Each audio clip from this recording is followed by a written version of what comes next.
I'm gonna sit here and munch on my skirt steak for a minute.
Open eye, feel the waves cut through me, hypnotized by the sounds I'm breathing in. Hold tight, chemicals collide. Hold tight, hold tight. Dripping lights paint the skies, all because of you. Dripping lights paint the skies, only you can make me move. You can make me move. Can make me move. You can make me move. Can make me.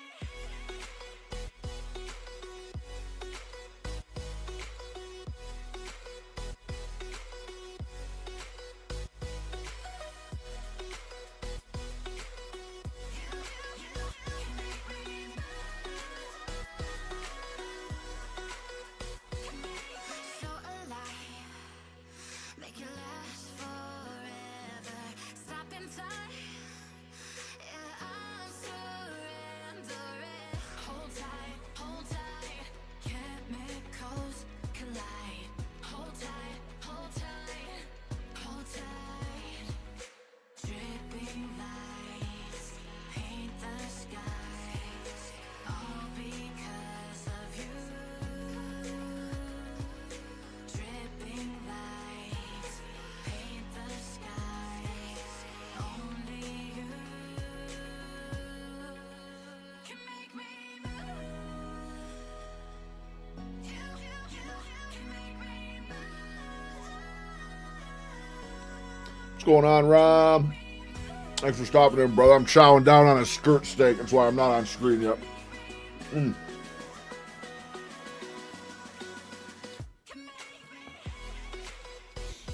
Some tight timing today. Trying to make sure I stop eating like 4 hours before I go to bed. So like, this is my last meal of the day right here. Usually trying to have it done by the time I start stream, but man, I was running behind today.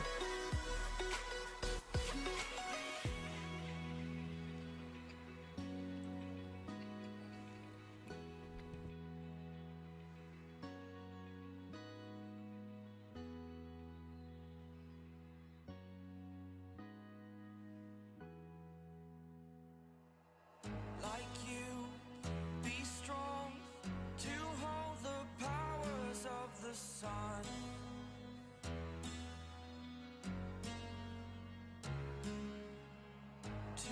It turned out really, really good. Really, really good. I did my normal reverse sear, air fry, then pan sear finish with some tallow. It was really good. Really, really good.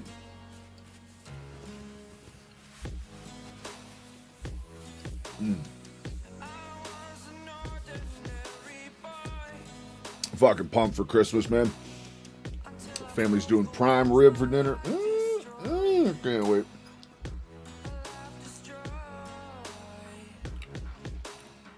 This one I grabbed was really good. Absolutely perfect.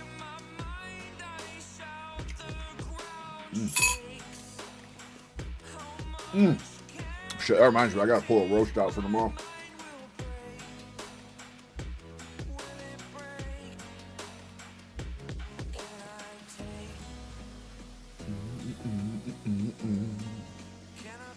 No superhero. Holy shit, I'm actually getting full.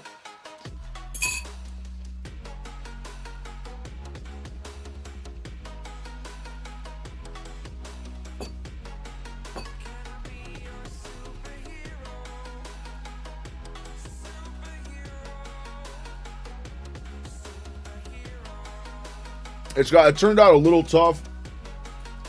Not like crazy tough. It's still pretty melt in your mouth. A little tough, but man, the flavor on this thing. I thought I undersalted it too. Man, it's absolutely perfect.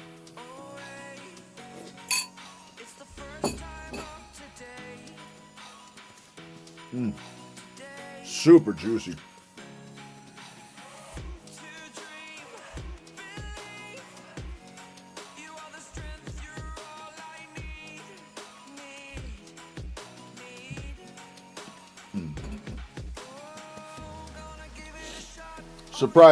Surprising. Usually I'm not big on skirt steak. Man, this turned out good.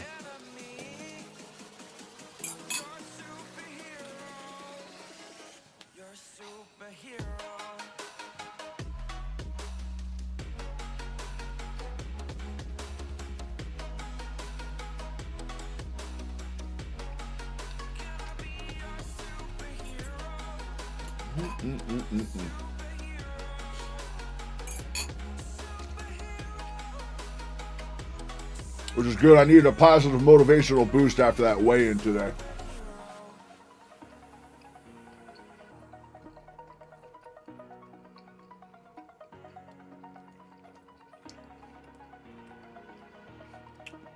It's not a weigh-in I can bitch about, but it's one I can bitch about, if you know what I mean. If we didn't have the goal by Christmas, I wouldn't be bitching at all, but...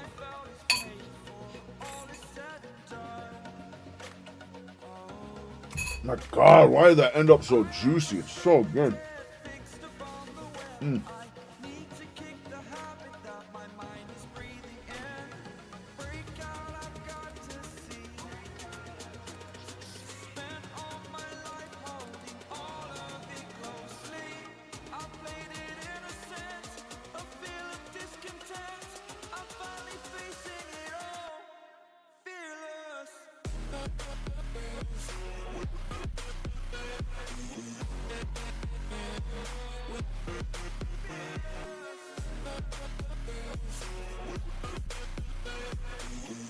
Whoo! All right. There's about 400 grams of skirt steak now, so I fucking ate today. I probably got 2,500 calories in today.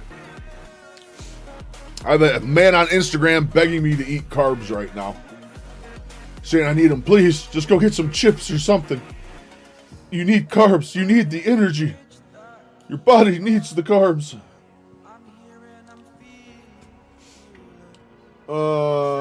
What are we gonna do? I got React stuff, but there's only not too many people coming in, so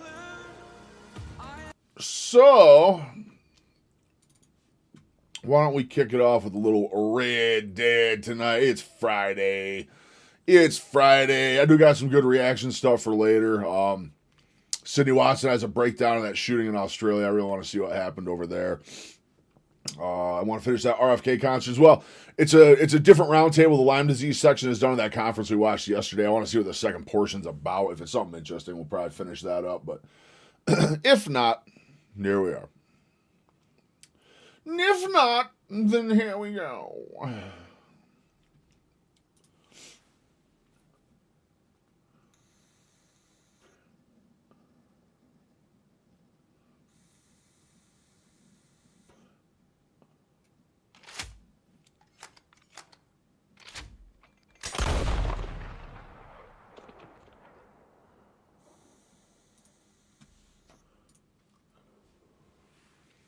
Oh, yeah. What are we doing? We gotta go rescue Micah from the jail.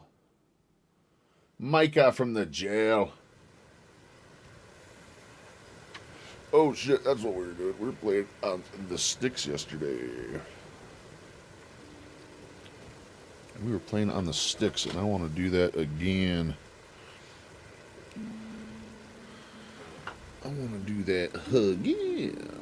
Actually, this needs to stay separate. That's my good phone cord. That's my good line to get footage into that. Also, fun little side note, new long form video hitting in 20 minutes. 20 minutes. Bit of a different format than we've done before, but we'll see how it goes. Hopefully it cooks. I am due for a long form to start cooking a little bit. Day 2 of the sardine diet. My wife discovered what sardine smell tastes like last night. Oh, yeah. I don't know how you guys do it, man. I am not a sardine man myself. I like the smell. I don't like the texture. I don't like the taste. I don't like any of it. No, I don't like none of it, but more power to you guys. You guys are seeing tremendous success doing that stuff, so I believe all the power to you, but it can't be me. It couldn't be me. I grew up in a house, my dad used to eat pickled herring. He'd just pull them slimy things right out of the jar, out of the fridge, man. I could smell them like a room away. Woo! Woo! I think that's forever turned me off a herring and a lot of pickled stuff and what else? Sardines, man, sardines. Sardines from Sardinia. I don't know if that's a thing or not.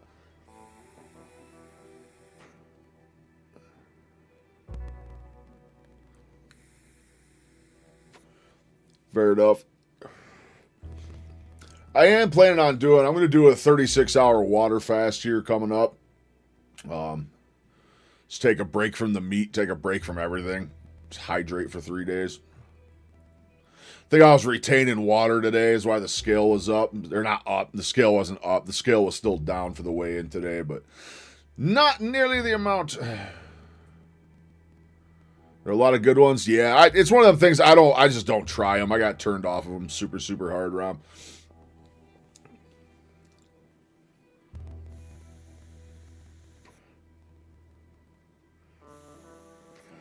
That, and right now I'm blessed enough to have a freezer absolutely filled to the brim with steak and roast, so I am content.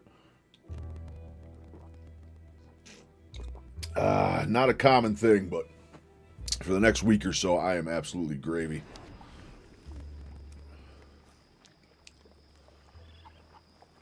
What are we doing? We gotta go talk to Dutch again. He's gonna send us off on this quest. I don't want to rescue Micah from the bar. Let's see what else we can do. I will force you to eat the smoked fish. I want sardines. I love fish, man. I love cod and catfish and salmon and, oh my God, tilapia. I love all that shit. No, that's Dutch. I don't want to deal with Dutch. Well, girls ain't happy. Let me tell you that for nothing, not happy at all. Don't know why. Well, that's not true. I do know why. They're lazy. Going on. I got my cam covering that section of the screen. What the hell is this guy glowing for? Herr Morgan! Herr Morgan! Mr. Strauss, You busy, my friend? Hey, puppy. why? I'll cut you in. Loaning? Already? You know how it is. People is happy to borrow off someone like me, but more enthusiastic paying No, back no, I'm to getting someone involved like in you. usury. Who are they? Let me see. Chick Matthews works at Guthrie Farm. He's a hand, I believe. Mr. Roble, the small holder at Painted Sky. They have a runs profile the that feels similar. operations Interesting. badly. Miss Lily Millet is a ranch maid up at Emerald Ranch. And here was me believing Dutch's bluster about us helping folk. It's legal work, Mr. Morgan. Debtors belong in prison. We are doing them a favor. And I'll make sure they see it in them terms. Put the debts in the deed box and try not to kill them. It's very bad for business. So you got the debtors. Okay. Alright, we're gonna go get some collections. The fat smoke and the protein go together well? Yeah, it sounds like it would. My master used to beat on me. My mistress did the same. Till early one morning, a sailor boy came ashore. Oh my god. I was supposed to get my wires ran today. I was actually going to cancel stream today. I thought I was going to be able to get my wires done. But my pops cracked a tooth open, or one of his caps came loose, so he had to go emergency dentist style.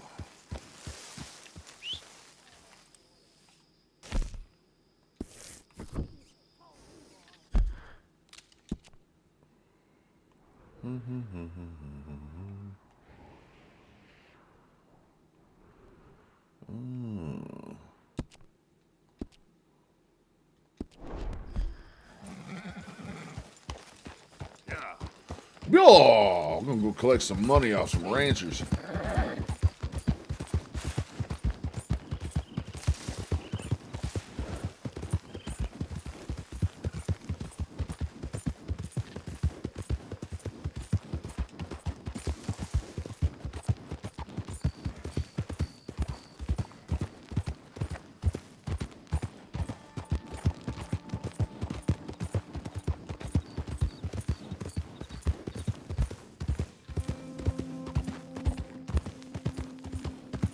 On the mesa, on the mesa.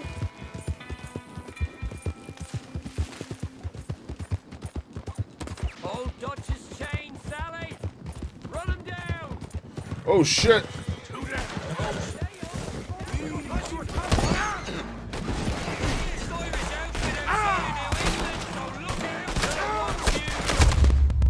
God damn, dude, they were waiting for me. Holy shit!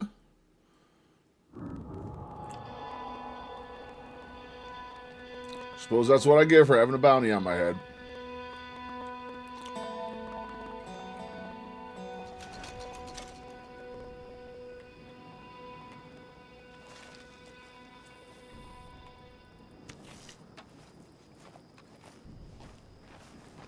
Bounty, $145. God damn.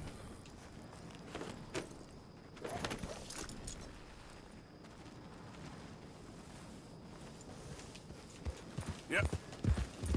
Yep. Someone show kindness on a man with no sight. Oh, god damn it, he's a blind dude. Let's Help help the him. blind. Earn your fortune. Maybe earn your fortune. Maybe today is the beginning of the end.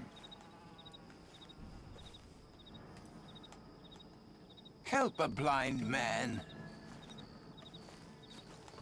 Take this.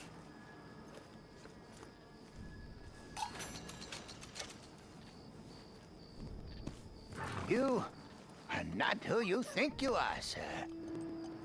Which is lucky. All right. Well, I'll have to take your word for it.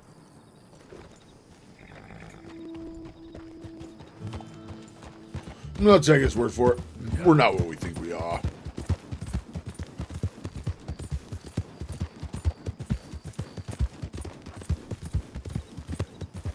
I was creamed that hole. Holy shit. Holy shit.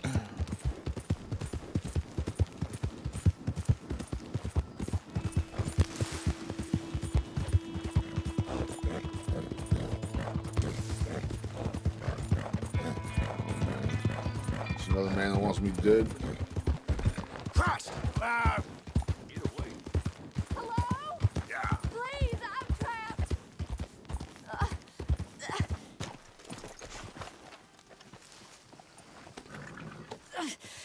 My legs all numb. Please hurry. Oh, yes. Yes. Oh, the other guy just kept Lift riding as right hard by. as you can. Oh, thank you. Whoa, Thank you. You sure. saved me. Oh, Okay. that was bad. Sure. I could have been stuck here and starved or eaten. Oh, you poor, dumb animal. The fat and smoke. What'll I tell Mildred? Well, You need a ride home, ma'am? oh yes, mister, please. Thank you. Do you know Valentine? I live there. No problem. Oh, what the shit? What you mean you live in Valentine? I don't want to go all the way back to Valentine. We'll need to go on a horse. My leg can't handle the walk.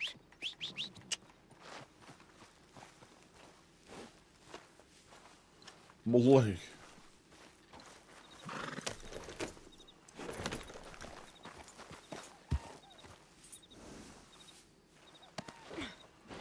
Leg can't handle the walk. She hops right up here, though. All right, let's get her back to town.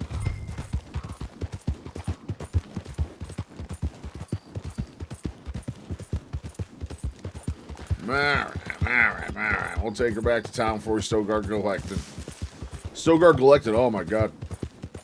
I got a blooper reel coming out tomorrow, man. It's fucking good. It's good. All my moronisms coming together at one I time. don't normally travel this far alone, you know. I was off inquiring about a possible new line of work. I'd borrowed a friend's horse for the trip.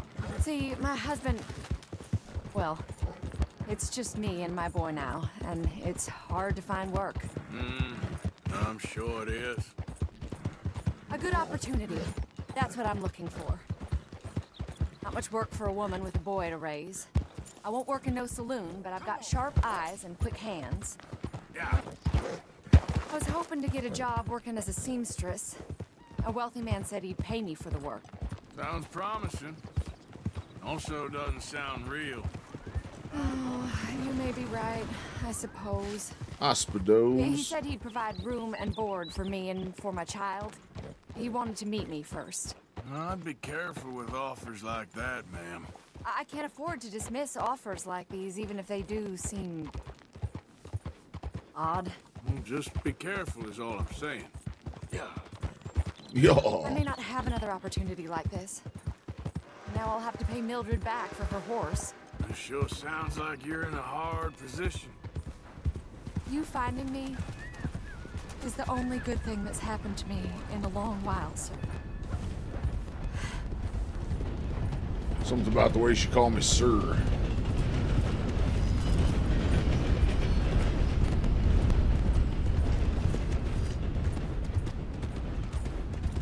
We're close now. Just a little further.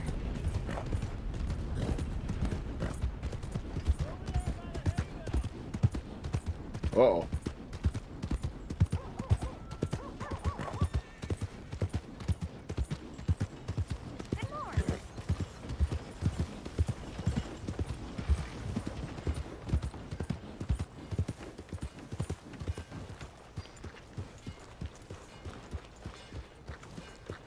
Apparently, Angus tried to gild another. We're here. Thank you for all your help. You're a good man.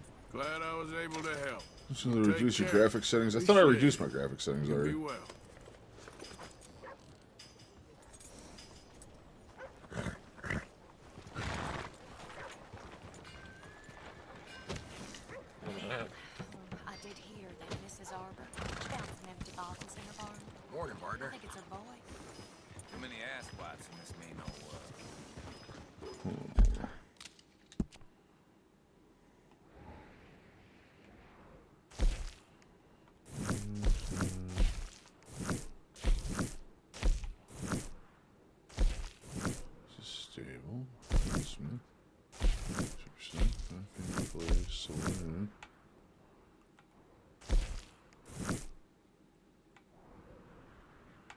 Where do I pay off my bounty? What's this show? It's the post office. Alright, I'm gonna go pay our bounty off so we can come into Valentine and do some gambling. Howdy.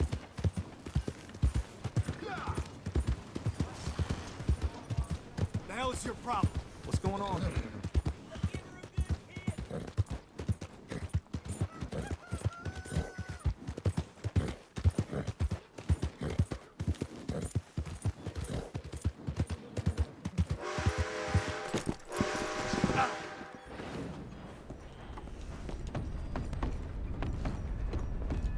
Wow. Prepare to bar.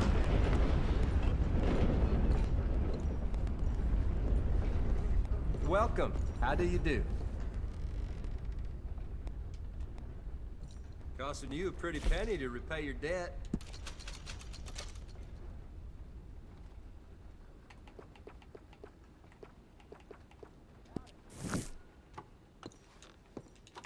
Good day to you. Alright, we're good. We're safe again. Boy, Morning, friend. Howdy, friend. Oh, Looking for brother. trouble? On a horse. Just leave the hell alone. hey, move it.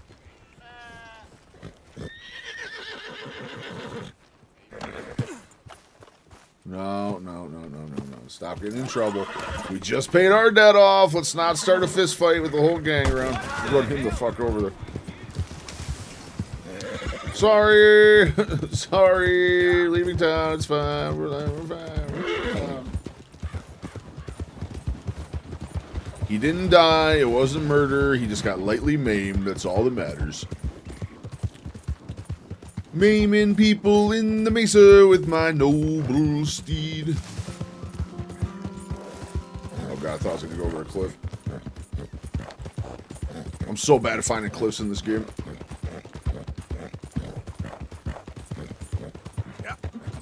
Oh.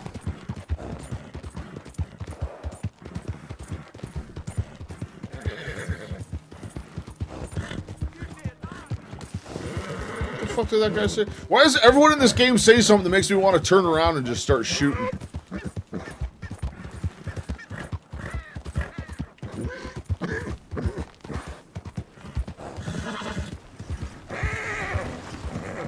What made me start shooting?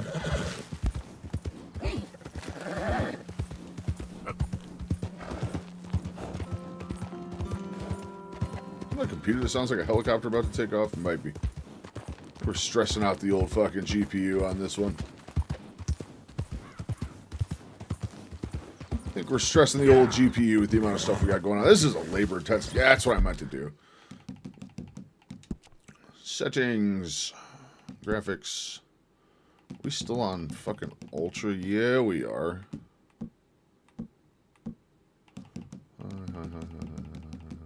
Medium.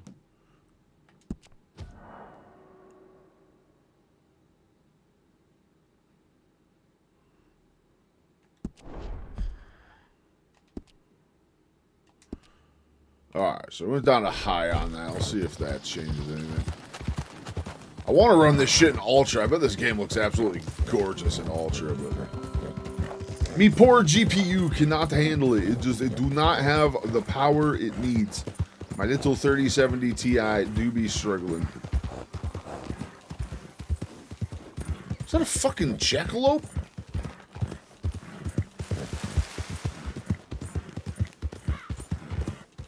Yep. Oh, whoa, whoa, whoa, whoa. Come here, Bubber. Come here. Come here, come here, come here, come here, come here.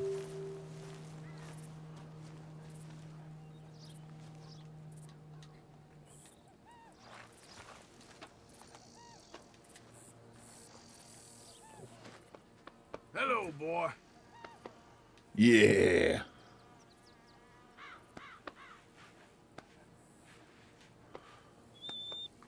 Yeah, I know, Bubba. I know, Bubba. Uh-oh, you gonna follow me now? You gonna follow me now? I know. I'm just trying to be your friends. Gotta respect the game. Oh no, you're the farm dog for here. No! No! No, okay, he's still wagging his tail. He's still wagging his tail. Oh, he's pissed. Oh, he's pissed. He's so pissed. I'm sorry, I pet you again. Oh! No, come here. No, you stop that. I pet you! I pet you!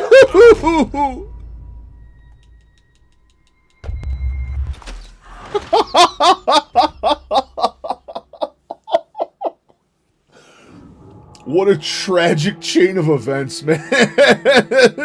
What an absolute tragic fucking run of events. Oh my god. Absolute tragedy, dude. Being out here is great until I run into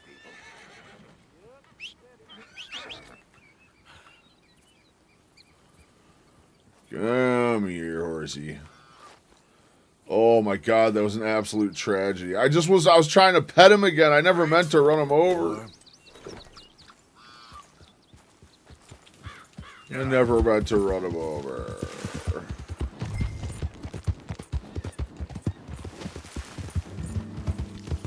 He's still down here? He better not still be pissed.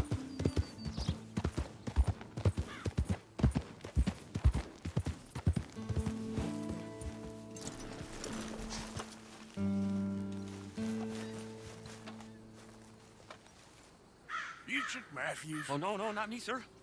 That's the greenhorn over there. Oh, and there he goes. So long, Long Shark. Damn it! Hey, get back here! You owe us money. Shit, where'd he go? Yeah.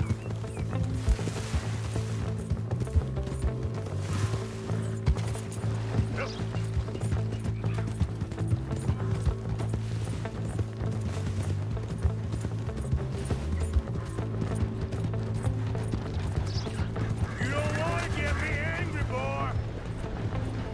You're too slow, old man. Do this quick. The more I chase, the more you owe. Jeremy shouldn't have left me then.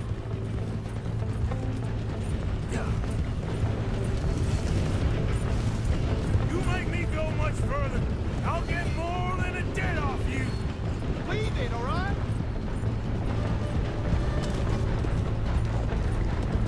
Shit, now. Last chance to save your life. Stop! How are you still there?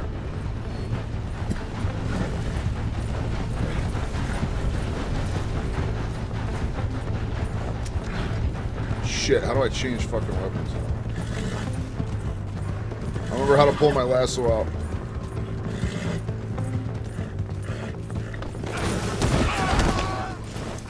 Damn it. Done that.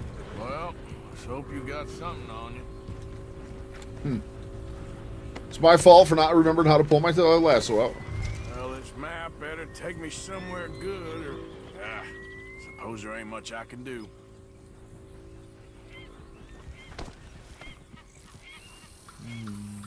So this will be interactive by pressing A on them and looking at satchel.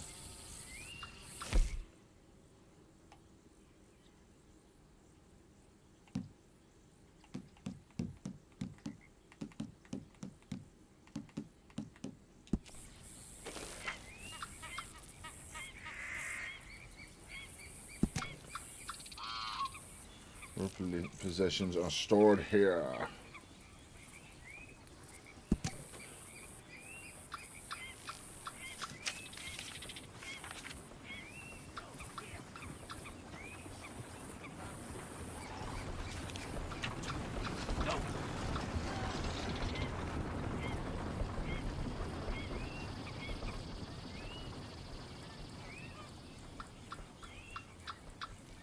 Huh.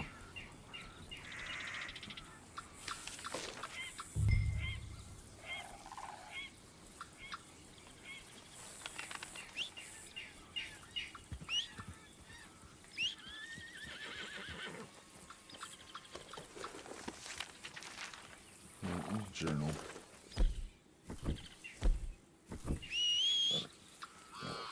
Let's get. Oh, it's bumper, isn't it? Yeah.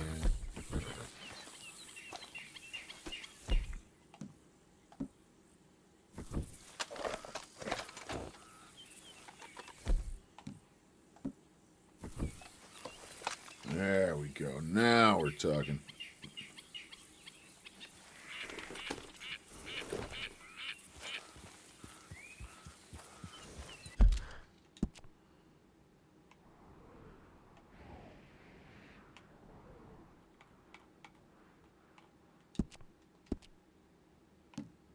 Wait.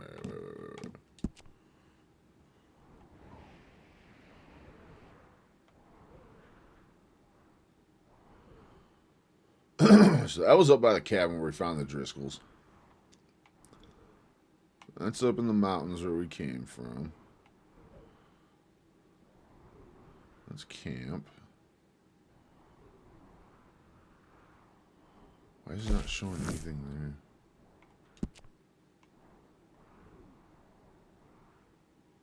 Marker. Oh, it's the trapper again.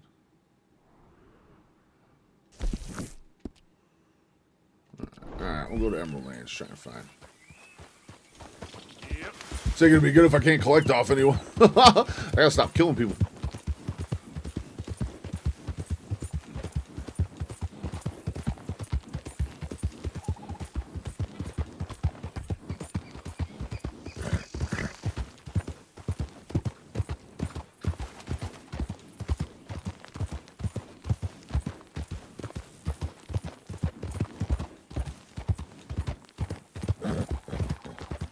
Yeah.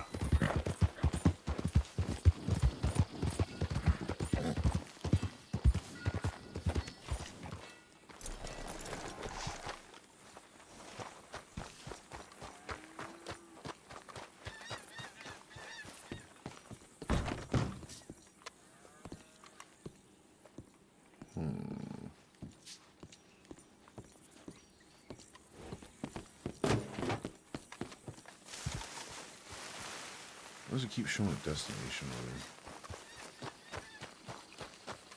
Don't move a goddamn muscle. Ain't no need for that. Put the gun down. Ah, you ain't worth it. You're a real strange one. Pay me what you got, mister, and you won't get hurt. Hey, now, let's not get into some mess, okay? You got about one more second. Oh, no, this ain't no good. Damn, all right. Just take it, will you? What do you give me? Oh.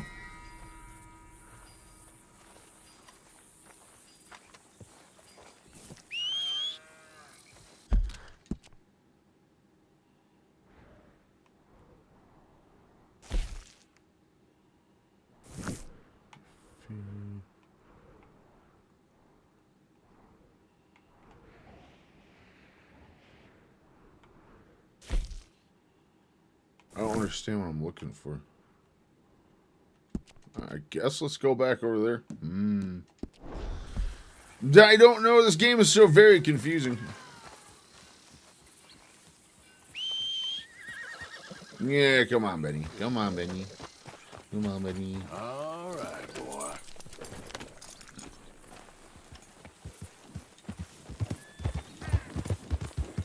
Yeah.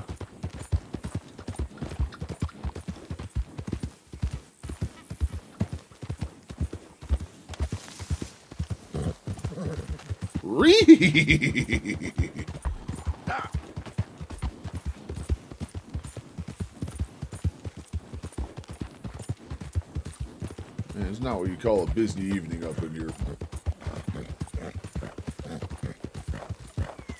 This guy I tracked down.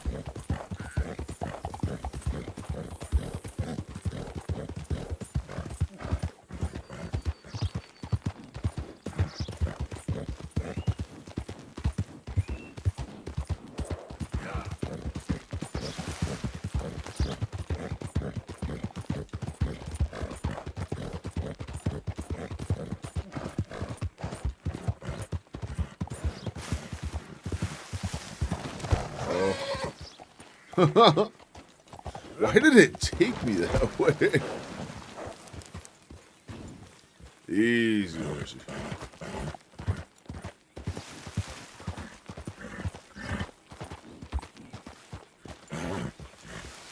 Identifying the location. Oh, okay, we're looking for the treasure, that's why. Oh, there it is, right there. Tee-hee.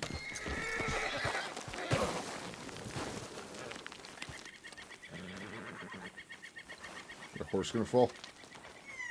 Oh my god, my horse gonna fall on me? That would be so bad.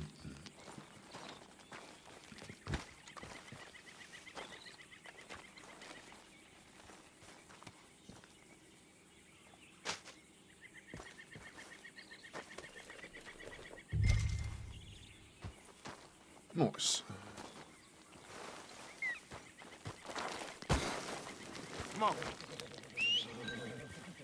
Wait.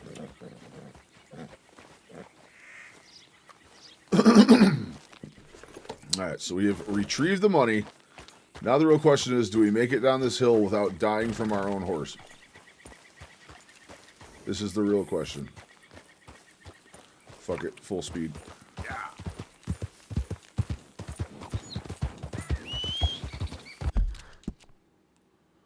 Alright, so now that we did that, do we have the markers back up? There we go.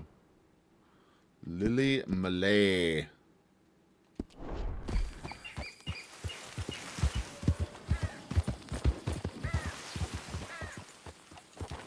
What is this fuckery, dude? Okay, there's a trail. Jesus. I was gonna say, I'm not going back up that mountain again. I'm not doing it. I'm gonna die to my own horse like I always do.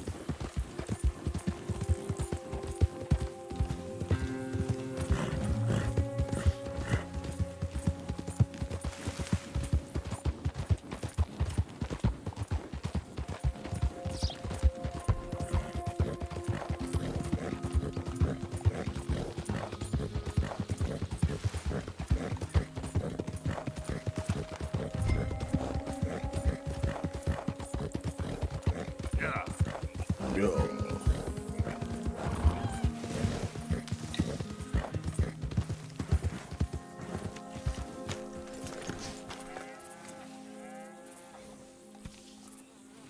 I gotta take a call. I'll be right back.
was my mama. I am getting my holes drilled, boys. I'm going to get my office done tomorrow. Forever. Forever. You know where Lily Millet is? Lily? Just over there by the store with Cooper.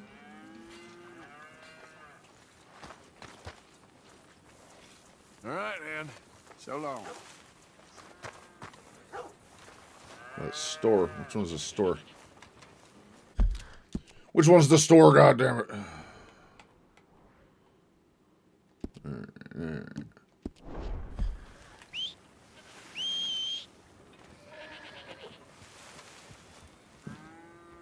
Come on, horsey, out of the people's garden. Oh my god, I got every horse in town going. Yep. This is just running it. Did it really stop to scratch his neck on the pole? Oh, come on, man. Come on. We got people. We got debts to collect. We got usury to commit. Usury. I don't know if I'm saying that right.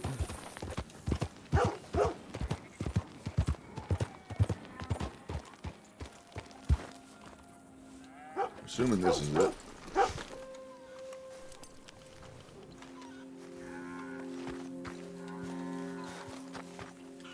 Lily Millet. Where can I find her? Lily Millet? I ain't gonna get into it on that, mister. Lily Millet. She's a ranch maid here. You know where she is? Sir, I don't know you from Adam, and I got other things to worry about. Give me all you got, mister. Hey, what is it? I heard enough. Tell me where Lily is. Okay, take it. Tell me where Lily is. No hard feelings. Jackass. Best keep walking.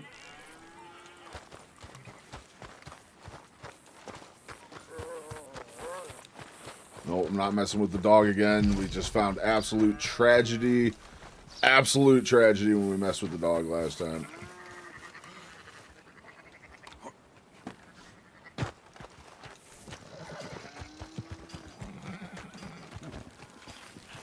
The ranch maid, Miss Millet. You know where I could find her?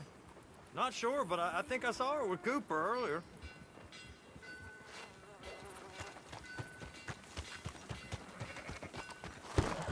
Oh.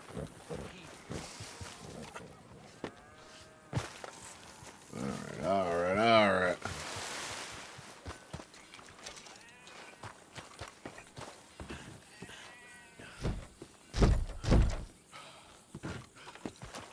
They're holed up in here.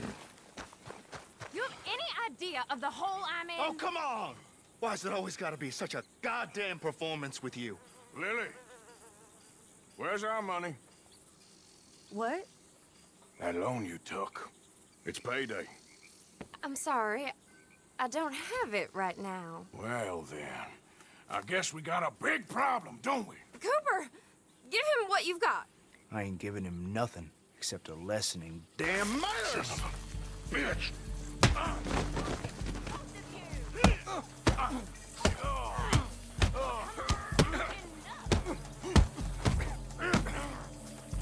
Give him the money. All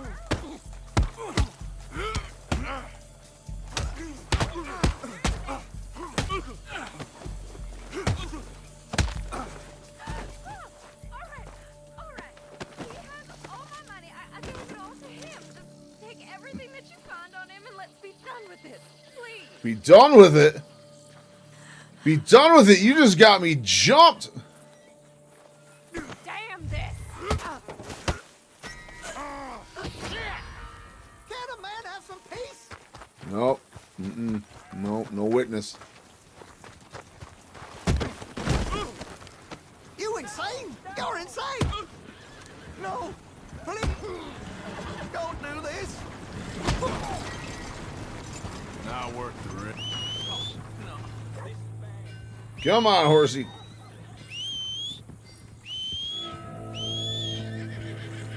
Time to get the fuck out of here.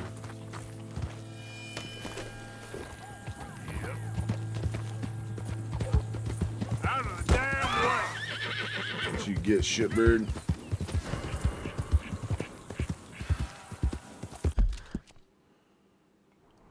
Alright, so Emerald Ranch, we have caused a little bit of trouble. It's gonna be okay. It's gonna be okay. Alright. What we got over there? Let me stop by camp first. Go. Let me stop by camp and see what's going on here.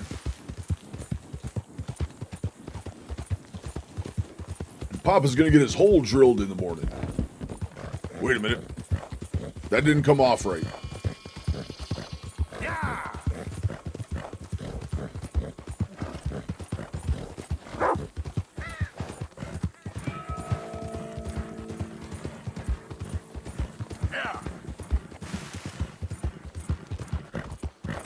9 a.m. sharp, baby. We are drilling in the a.m.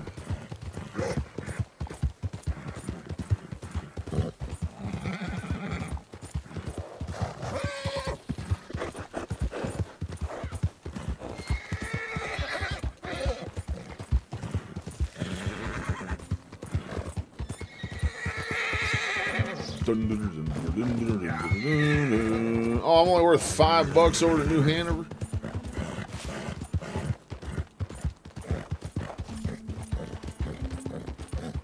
Okay, Horsey, I'm sorry. I'm beating you up. I'm beating you up.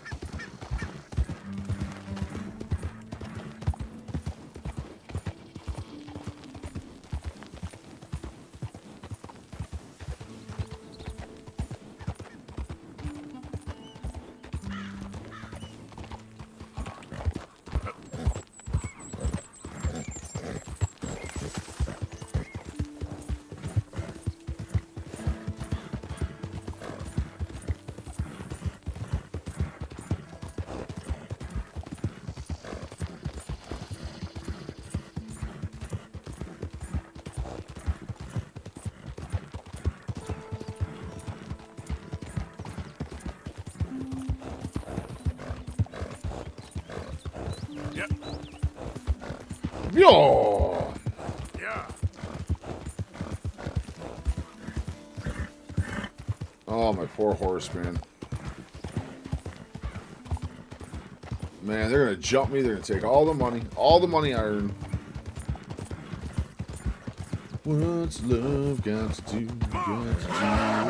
Okay, it's cool. We're chill. We're fine, pony. We're fine.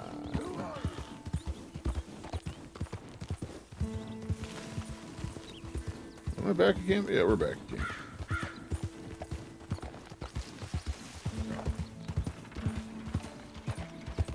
Yeah. We've returned to campus.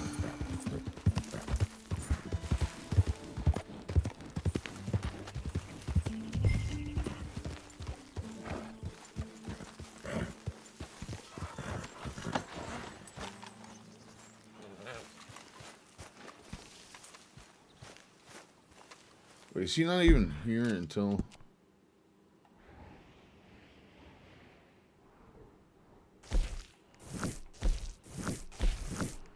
Shit, so I actually do need... Right. That's the river. How the hell do I cross over there? It's gotta be way over here, ain't it?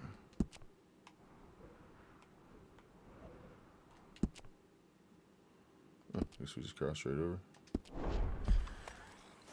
I suppose we just crossed right over. I guess that I am just tired old. Easy Benny horse. Easy Benny horse. Okay, boy. Where's that Benny Bob? What's love got to do about it?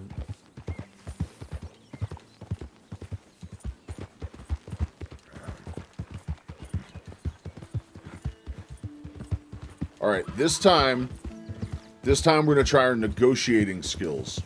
Negotiating skills, we're not going to beat people up.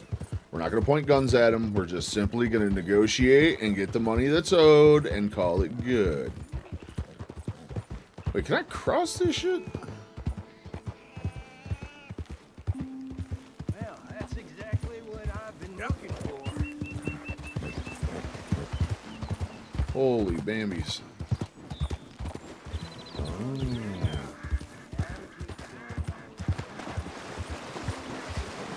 Oh, makes sense. Someone just fucking shoot at me?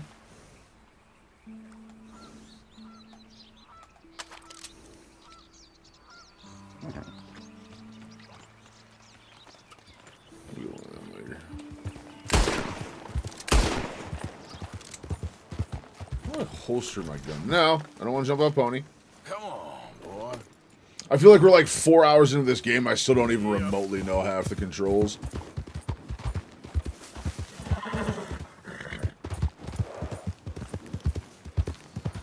Holy shit.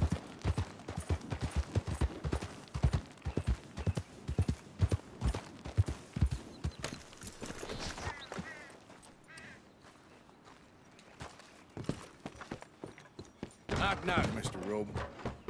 No, przepraszam, co pan robi w moim domu? God damn it. Kim jesteś? I'm here on behalf of Leopold Strauss. Where's our money?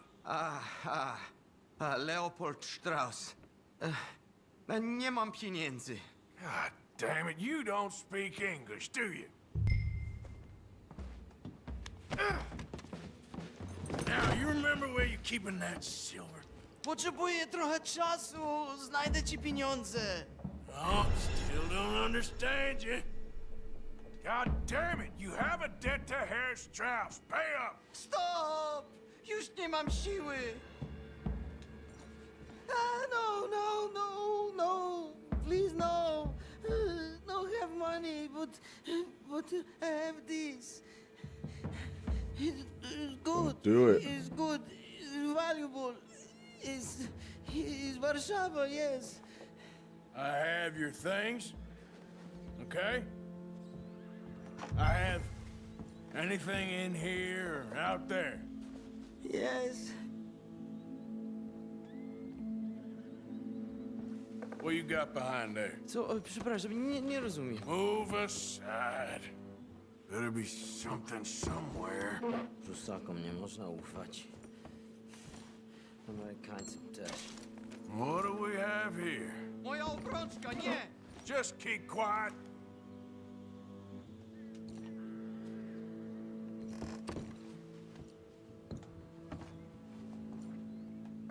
Don't even speak English.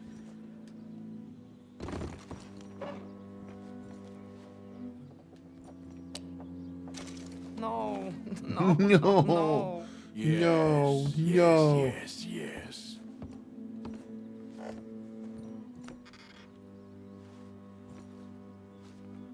Nie rób tego!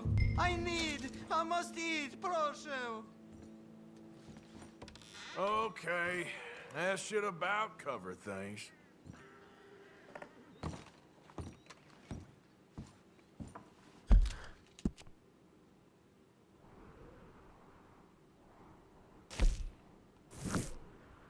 Was there any others I had to track down? Or was that it? What's this? Magic stable out there. We got all that. I'm pretty sure we collected from the whole gang.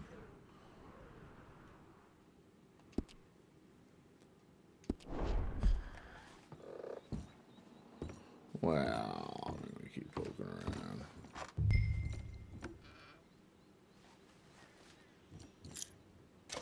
To zabrałeś już prymitywie, idź precz! Jestem zrujnowany. Zrujnowany.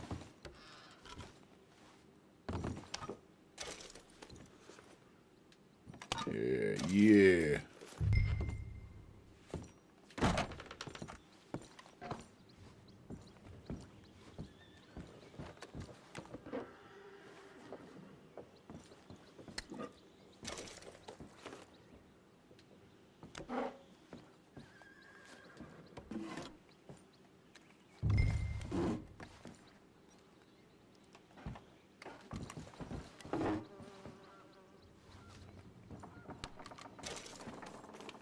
Got some crackers in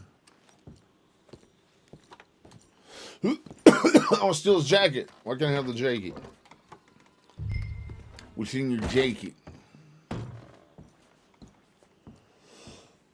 I ain't done looking around yet, son. You made me come all the way out here and get you.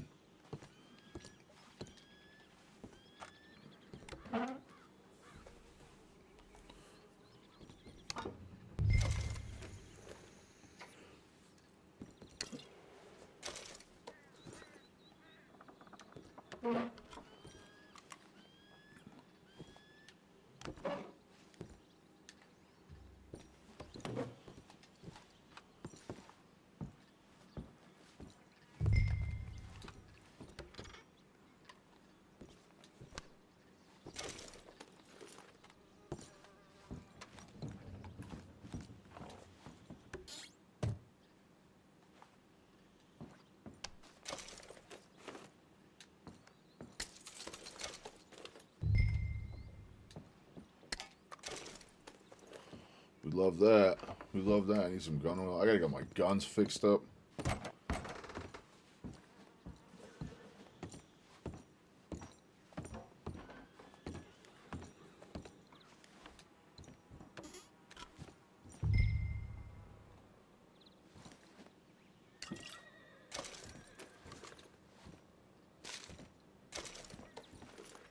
Take some candles. We take some candles. Dude, I would kill to have one of these old, like, fucking turn-of-the-century stoves, dude. These things are so goddamn cool. So cool.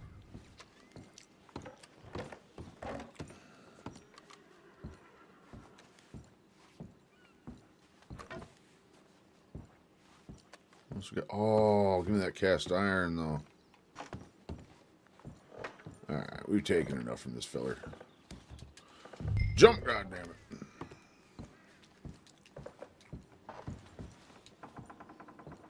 What else you got?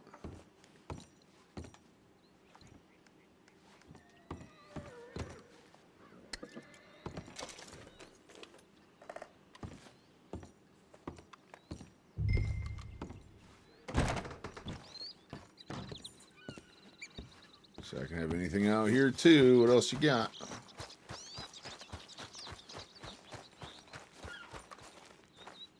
That's the poop shack. No, we don't want to go in there.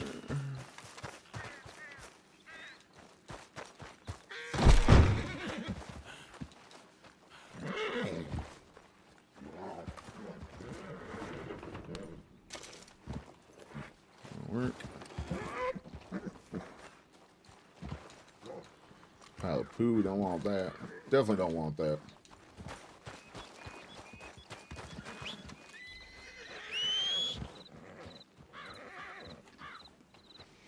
Good heavens, I did not have my cam on that whole time.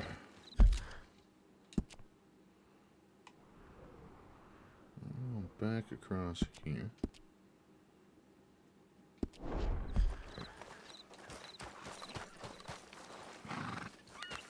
Let's go, boy.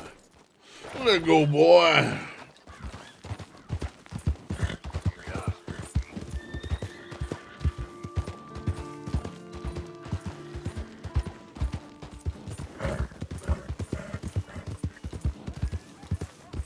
Go find the air farmer's market and get him paid.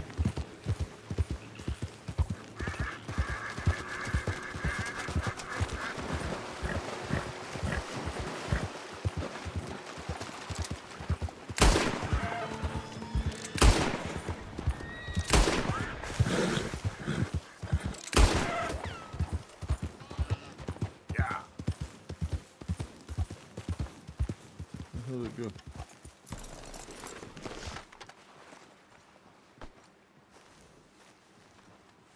Oh, I didn't wound the thing and it got away, did it? Man, I don't like that shit. Oh, I tagged that thing 3 times and it kept running. Well, now I just feel like a bag of dicks, man. I shot it in the ace and let it get away. Idiot. I didn't do anything. I swear I didn't. I don't care what the story is, lady. You're going in.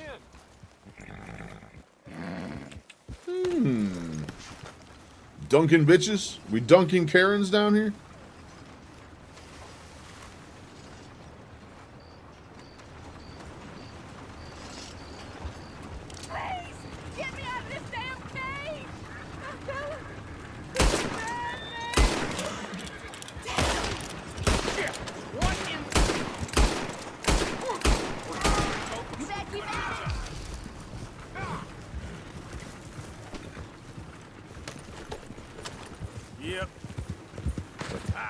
Karen in a cage. New quest. Karen in a cage. Girl.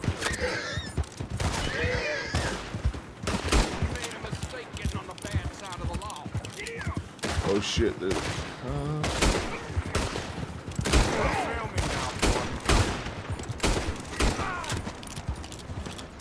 I'm still locked in here, please! Please help!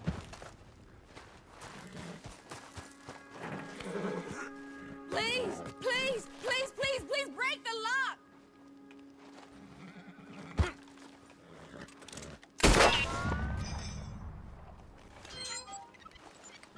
What'd you do? Oh, thank you!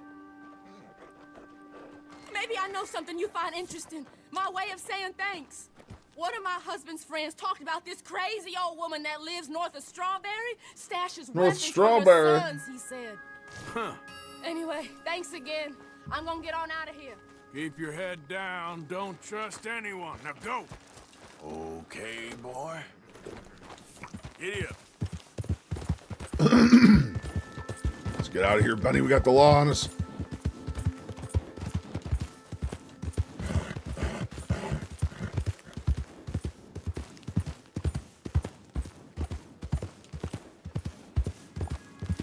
Shit, camp's over on the other side, isn't it? No, it might be over here. I'm gonna fall off these cliffs and die, though. That's the train. No, we gotta be getting close.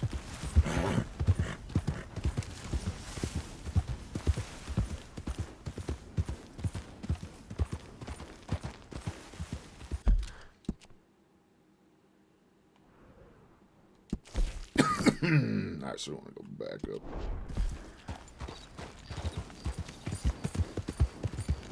Come on back now. Come on back.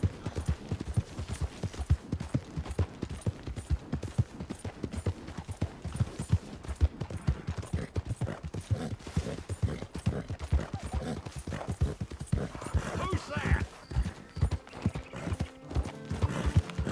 Yeah. Look what the cat dragged in.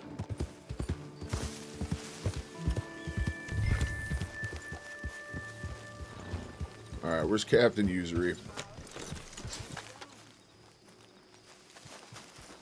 Captain Usury's in here somewhere. Hammersmark.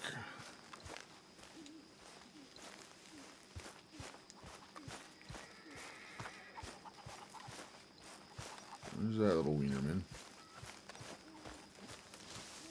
Mr. Morgan, Yes, Miss Grimshaw. Mr. Matthews gave me a message for you. He said when it was convenient to head into Emerald Ranch. He's looking at a few business things there. Okay. Oh, he'll find something too. He always does. Will you be well now, Mr. Morgan? I'm always well, Miss Grimshaw. Thanks, Karen. Karen Grimshaw. Come here, Usury Knuckles. Come here. Oh, it's Dutch.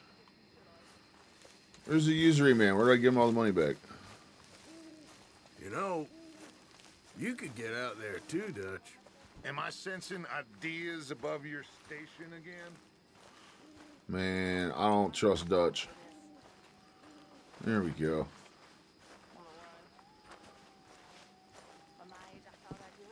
Hey, I got some loan money. Put it in the box, Mr. Morgan. Will do. Put it in the box. Said I'm stuck in the wilderness with you degenerates trying to stay warm. Still, guess all that luxury run me to fat, and there ain't no getting fat out here.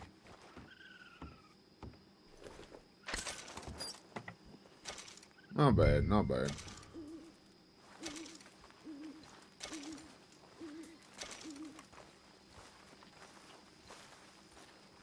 Alright, now what? Now what? Alright, we're gonna go save Micah, and then we'll probably do some React stuff. Oh, it's closed off for the night. Never mind.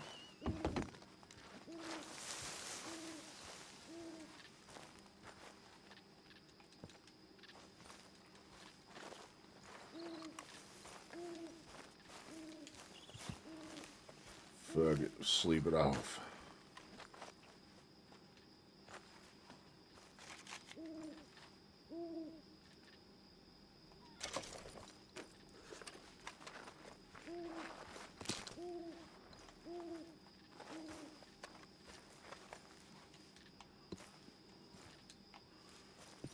Isn't this my fucking bed? I swear this is my fucking bed.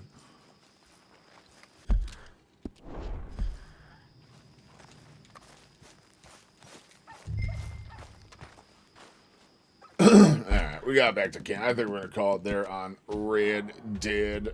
Oh, baby, I am sore and tired tonight. I definitely didn't do enough today. Oh! I definitely did not do enough to die.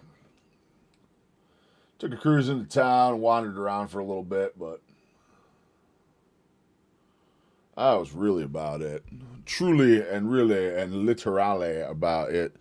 Let's see what we got. I want to see what the other half of this was about.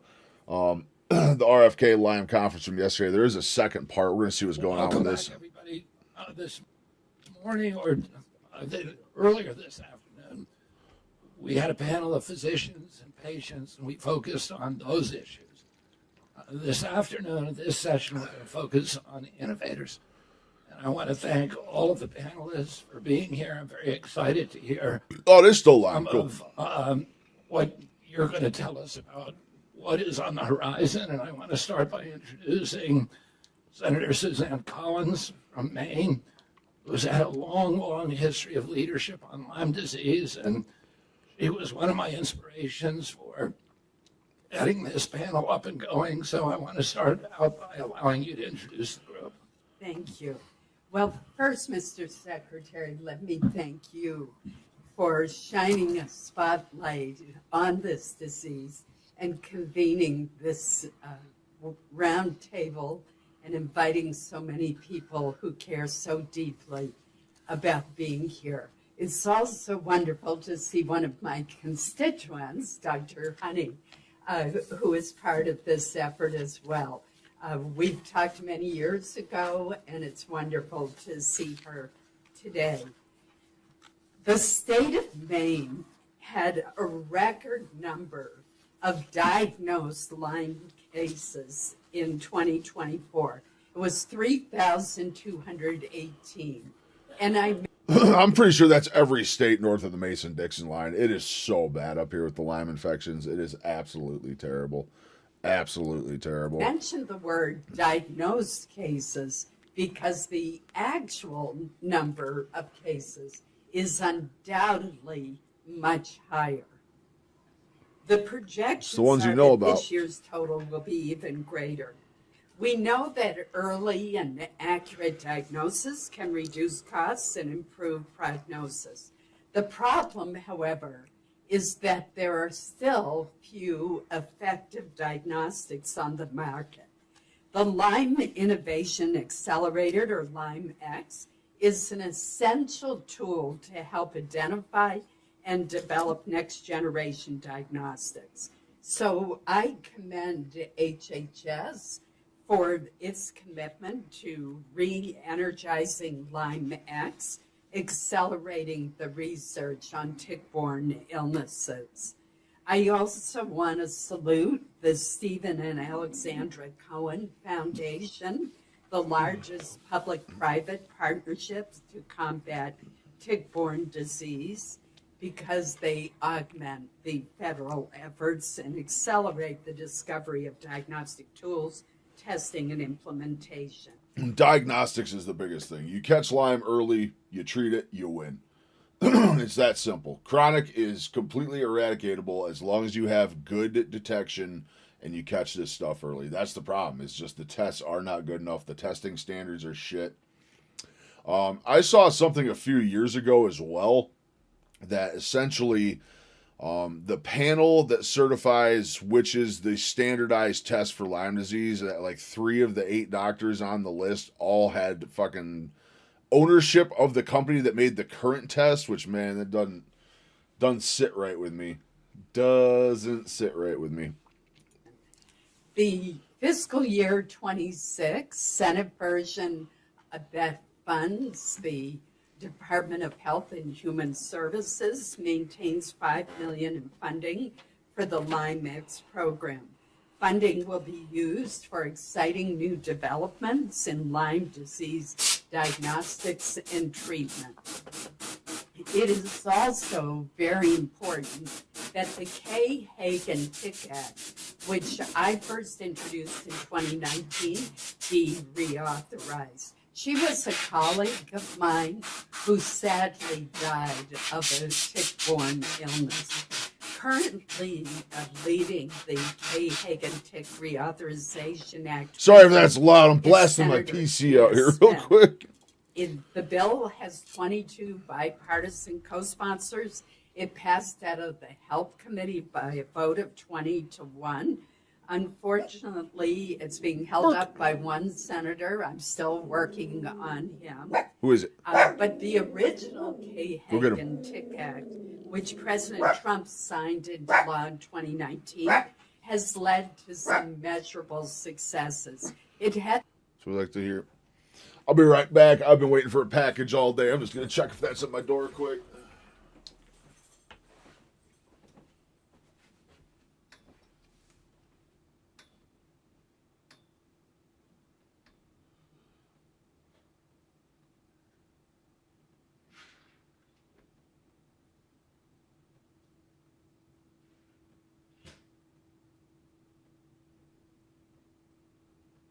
Check downstairs, Doodle. What? Scoop.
Scoop.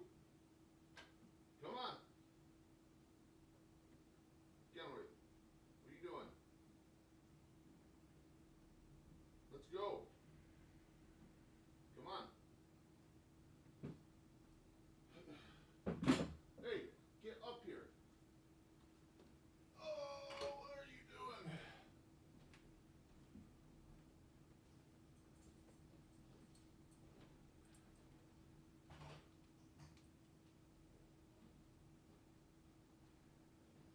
You're a weird little dog.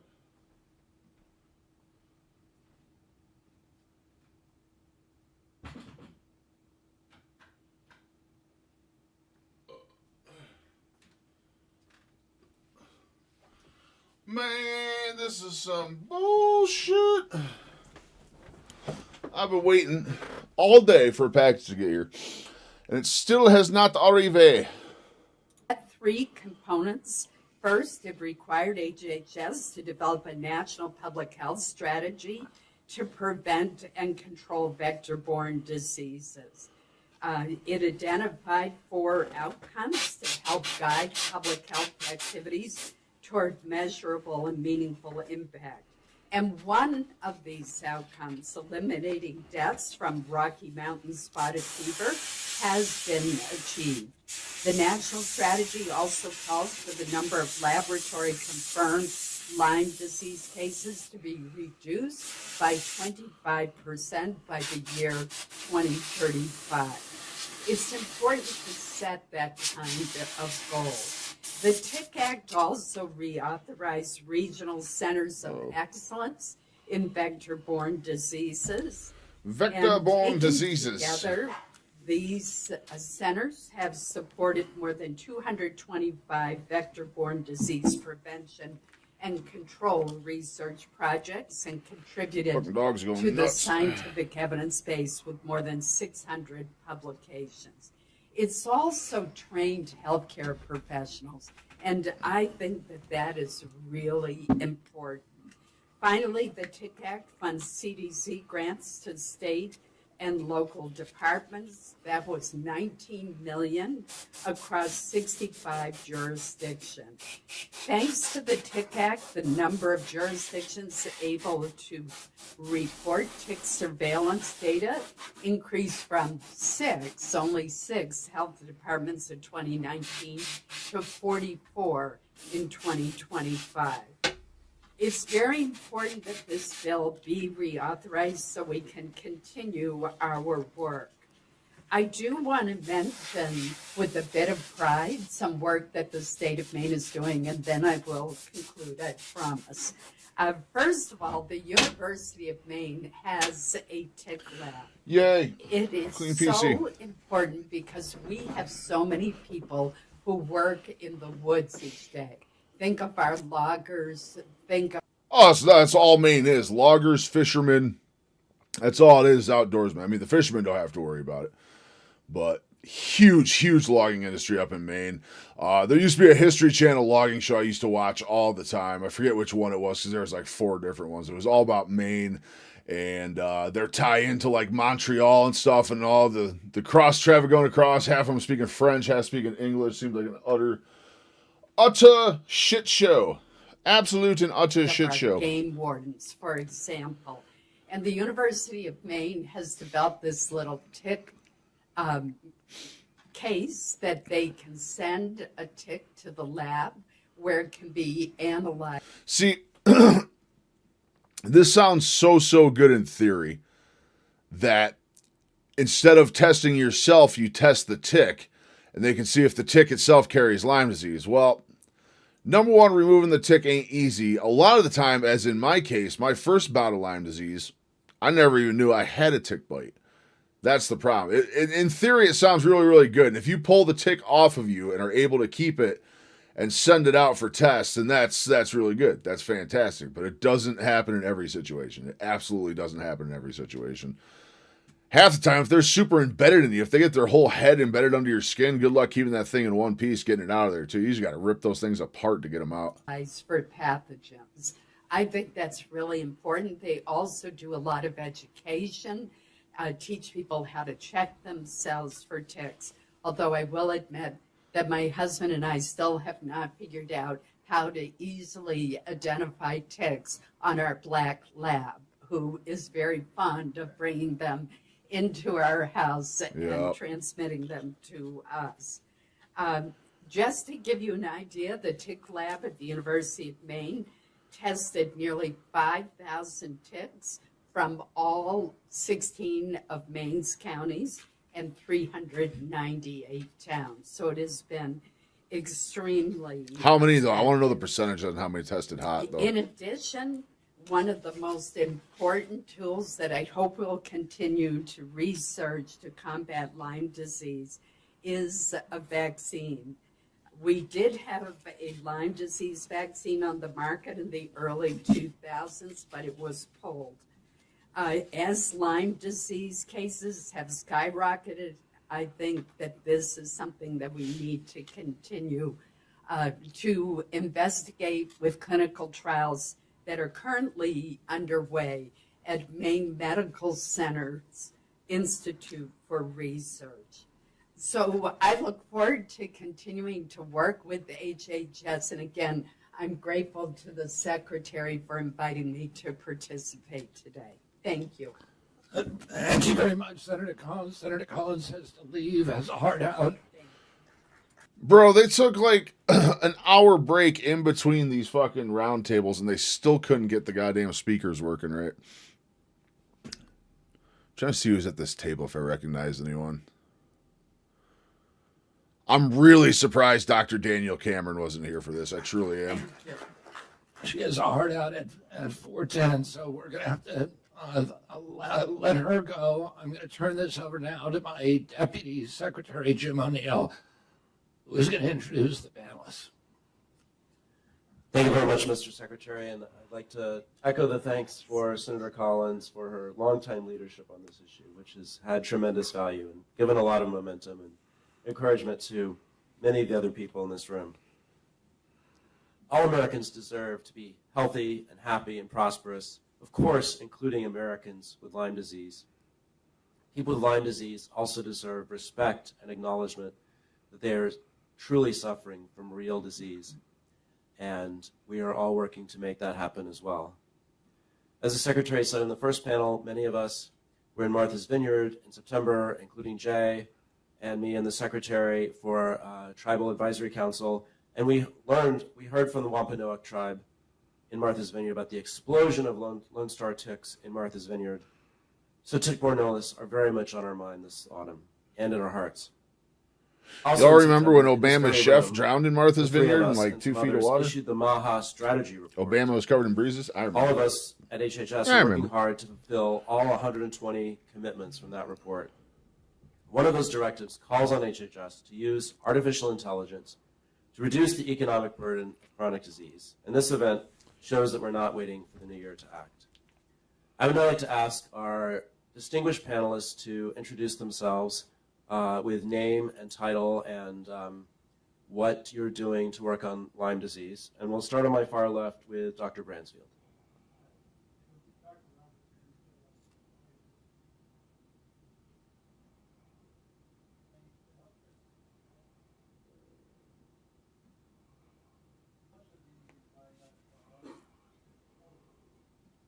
All right, I'll start over again. Okay, all right. I'm Dr. Robert Bransfield. I'm a psychiatrist in New Jersey. And when a healthcare system fails someone, they often are referred to psychiatrists. And that's one of the reasons why I'm here. I've been treating thousands of Lyme patients over a span since 1973 when I saw my first Lyme patient. And in treating thousands of patients, I've learned from my patients, and a good part of my research has been based on that. Some of the articles that I've done have focused on some of the areas that have been overlooked. There's right now 650 peer-reviewed journal articles on the psychiatric manifestations of Lyme disease, and also some with cognitive impairments with dementia. That's on the table there if you want to read it. So there is a strong amount of evidence, goes back to 1952. Now, in working with these patients, I found there were some neglected areas. One area is trauma related to being lost in the healthcare system, post-traumatic stress. Another thing I worked on is substance abuse. People with chronic Lyme who are inadequately treated, 12-fold increased risk of substance abuse. I've also worked with autism, done 8 articles on Lyme-related autism.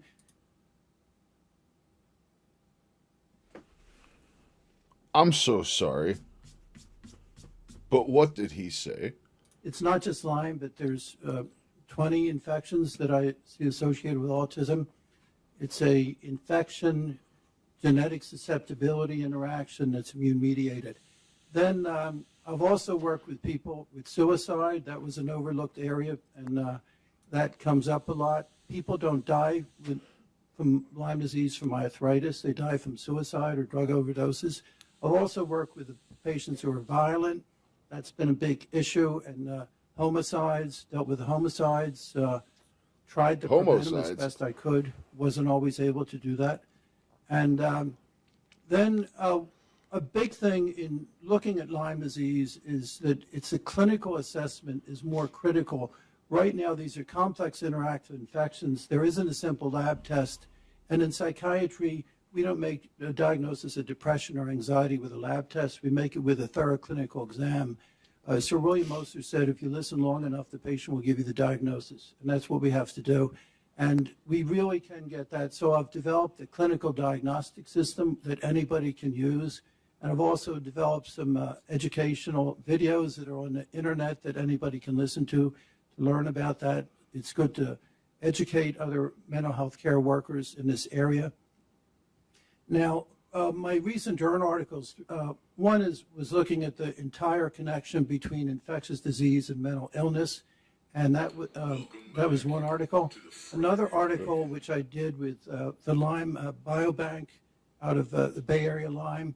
In that case, we had a patient who was on my waiting list, and he was a case where he was inadequately diagnosed, inadequately treated, and then he went on to chronic disease, and he got lost in the system, couldn't get help, turned towards substance use. That made things worse, became psychotic, killed his best friend, then killed himself. Jesus and Christ. then we did an autopsy. It is actually startling the amount of people with Lyme disease and chronic Lyme that commit suicide. And it's a hard thing to talk about, but dude, I've been there, man. I haven't ever made an attempt or anything, but there was a while I was thinking that way. Everything just compounding, seeing your life fade away to joints and watching everything you love disappear and fade off. And man, it's tough. It's tough. And all this time you're just begging for help and no one will help you. They don't believe you even have a disease. Absolutely brutal stuff. Absolutely brutal stuff. Autopsy, we found evidence of persistent infection in his brain and body that helped explain why he acted in the way he did. Another article that I did is looking at this interaction of with COVID. My concern was that it contributed towards greater violence in the world, and I looked at proving that, how that occurred. But it also looked at the model of the role of infectious disease and violence on a regional and global level. And if you look at the map, where there's more infectious disease load, there's more violence. And you see that in different conflict zones. In higher equatorial areas and higher altitude and higher latitude areas, there's less vector-borne disease and less violence. Particularly in equatorial areas where there's compromised environments, you see more violence. So a lot of it is a ecosystem problem where we have to look at the whole pattern of how that ecosystem evolves, the pathogens, the vectors, and how the disease evolves. And I think that's very critical. That's not exactly Lyme disease, but it's related. But my work looking at the infection with these patients brought me to that. And I think we have to also look at the fact that this is not just an American problem, it's a global problem. And other countries follow the lead of American healthcare, but they also follow our mistakes. And that's been a big problem. I've seen it with in going to other countries and talking with people there. It's a problem in Australia, in Poland, in Eastern Europe and France. No shit. I've heard rumblings about hitting the EU and stuff. I didn't know Australia, and I think too. if we can be more clear in broadening out the definition of Lyme disease, it won't just help here, but it would help in other parts of the world, and I think it would help with global stability as well. So it's very difficult dealing with this, but I think we can make some progress. But I think we have to look at diagnostics, not just as blood work, but we have to do it clinical diagnostic systems where there can be screening. You can do rapid screening, and then you do more detailed screening. The most detailed screening I do takes 2 hours to do, and I look at 280 different symptoms, but you don't start out that way. You start out more with a screener, and then you expand from there. And I think that we have to help people today. In my past week, I had 2 people that were homicidal, 2 that were suicidal, 1 that was psychotic with an autoimmune encephalitis. We have to help these people today. We can't wait till these things evolve. There's a great urgency. So on behalf of my patients, and one other thing I get involved with is the legal, the legal aspect of Lyme disease on various levels. That's a significant thing that comes up a lot. And on behalf of my colleagues with ILADS, I also organize people. I organize other psychiatrists and other doctors. I've done that since the 90s. And my colleagues are here from ILADS, and that's an organization where we help to promote and educate. And we also have to develop these biobanks like the Bay Area Biobank, where there's 28 Lyme disease brains. It helps us with a lot of these studies. The gold standard is really with autopsy and tissue studies, and that's where we really are going to move forward and truly understand this. And I thank you very much. That's pretty cool. They got on cadavers behalf to of my research. colleagues and my That's patients gonna be really good. and myself for bringing attention to this critical It does. Lyme can do crazy, crazy stuff because Borrelia and stuff can pass the blood-brain barrier where antibiotics can't go. It's nasty, nasty shit.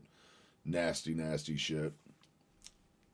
This conference is probably the coolest thing I've seen in a couple of years, man. I don't know if it's interesting to you guys as much, but man, this is hitting home. Thank you so much, Dr. Bransfield. Dr. Patterson. Yes, I'm Bruce Patterson. I'm a viral pathologist. I've been doing pathology for over 30 years, so I've had my share of diagnostics and what we call pathogenesis, which is exactly how do bugs create disease. And, you know, I wrote an op-ed, Lyme, the pandemic that COVID uncovered 4 years ago as we were using machine learning and AI to develop a diagnostic for long COVID. And along the way, we found some aberrant patterns in the immune system that were intriguing, that had very signature markers of Lyme disease, interleukin 8, interleukin 4, TNF alpha. These are all inflammatory proteins that we've been talking about and have been published. And we finally developed an algorithm-based system to diagnose long COVID and distinguish it from chronic Lyme, because as a clinician seeing thousands of patients, they all come in and say, oh, I have fatigue, I have brain fog, I have exercise intolerance, I must have long COVID. Well, 4 years ago when we were first going through those iterations, a lot of these patients ended up having Lyme. And so they probably weren't even adequately treated at the time. And I still think that is a huge issue right now with clinical trials starting with long COVID, clinical trials hopefully in Lyme. We're about to submit one in January, is proper stratification of patients in these clinical trials. It's a very simple ask, but it's very difficult to come by. When people use the term diagnostics, diagnostics is a very, very broad term. There's diagnostics that say yes or no, you have something. There's diagnostics that say how much of something do you have. There's diagnostics that say you have this versus you have that.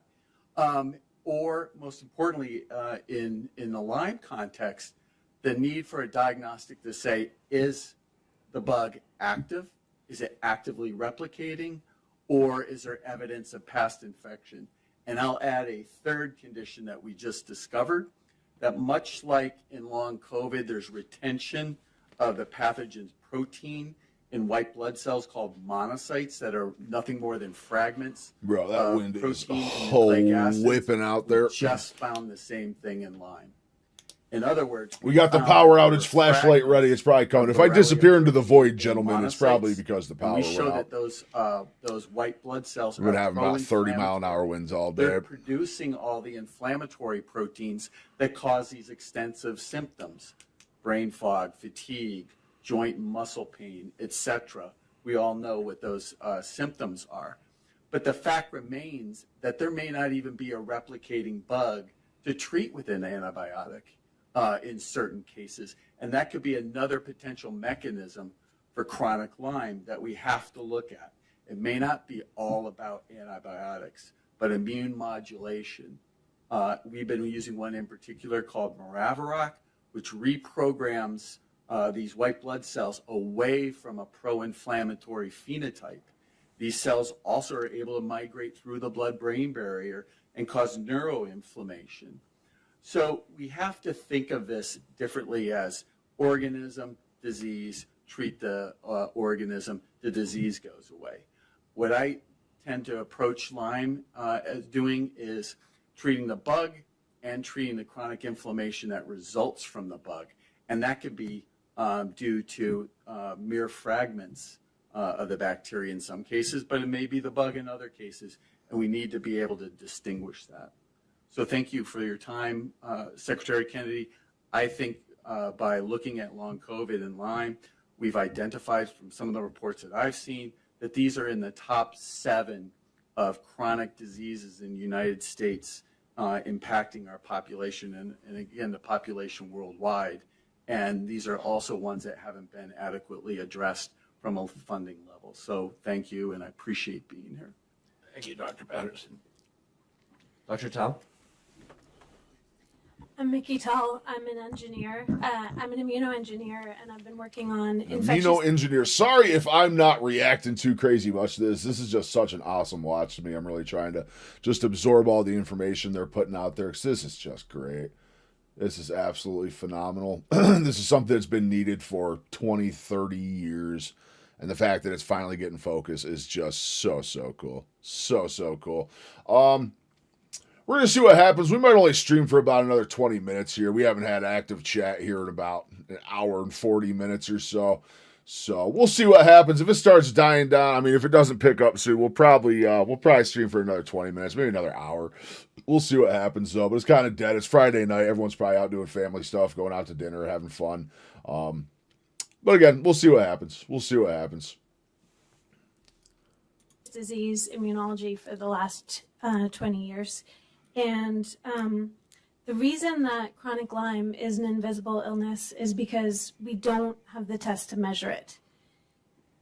People are often still told that they're fine while their bodies are breaking down. And I think one of the real tragedies is that we wait for their bodies to break down to really try to step in and help. And so some of the big innovations that we need are, we have to be able to measure what's happening, and we have to be able to measure it to see what trajectory are you on. Is your illness on track to recover, or is your illness on track towards catastrophic breakdown of your body? So at MIT, we're rooted in engineering. And rather than looking at this as a mysterious syndrome, we're looking at this as a set of problems, solvable problems. And so I lead a clinical study at MIT. It's actually MIT's largest clinical study. It's called the MIT Maestro.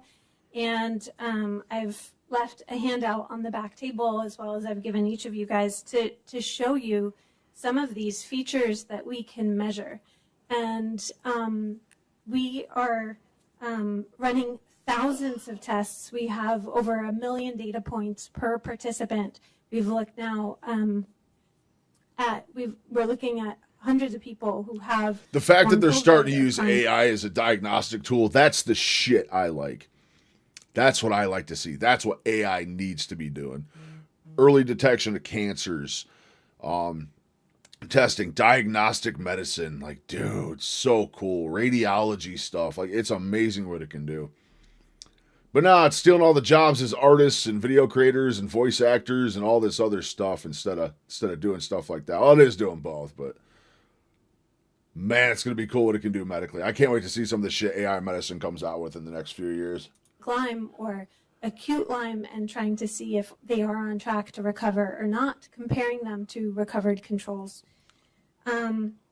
These diseases are complex, and clinicians can't exactly ask their patients, is your connective tissue damaged? Is your connective tissue recovering? Is your blood-brain barrier integrity compromised? What about, are you getting enough blood flow to your brain? But these are things that we can measure, and we need to be measuring so that we can really understand the different impact. I've brought you, just for an example, this is a capillary scope. You can look at the blood flowing through your smallest microvasculature, your capillaries, and you can wear there's all sorts of different wearables available to look at blood flow. There are different wearables and different trackers that you can look at.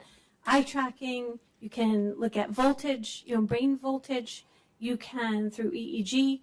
And so we have all these different measures that we can very finely measure and put hard numbers on different features of neurological dysfunction. So we don't need to say, oh, brain fog, that's a subjective symptom. We don't have a way to measure that.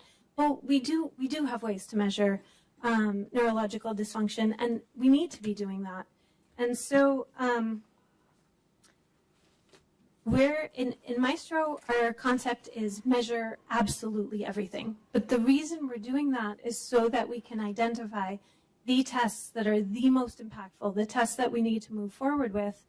And while we're not done yet, I do want to tell you that I think, at the very least, measuring blood flow, measuring, eye tracking and neurological dysfunction, those are really critical and important and could really help us see, what is on track. And the other thing that I want to mention is one of the other things that we're doing is, instead of asking the immune system a yes or no question, have you ever seen this bug before, yes or no, we're really trying to look at the features of the immune response so that we can ask it an open-ended question. If you saw this bug, how did you respond? Was it in a way that was protective and you're clearing this infection, you're never going to think about this again? Or was it in a way that was catastrophic, bring the house down? And those are really important to identify, because then maybe we could help people before all of the ongoing damage and suffering. And so with that, I really want to thank you for your invitation today and for this open discussion. Thank you, Doctor. Thank you, Doctor. So we've already learned a lot of useful information about Lyme from our first 3 scientists. Fortunately, this meeting is being live cast and other people are learning from it. Our next 4 scientists are all people who work here at Health and Human Services. And before I turn it over to Dr. Jackson, I just want to go ahead and announce that because we have so much information today, we've launched a special dedicated page on the HHS website that is going to be a hub for news and data and policy around Lyme. So the website is hhs.gov/Lyme. We're going to check that out.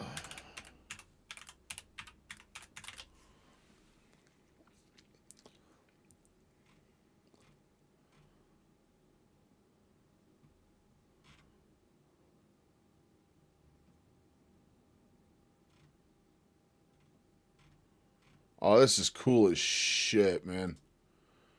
We're going to bookmark this to medical done. Done, baby. Done and done.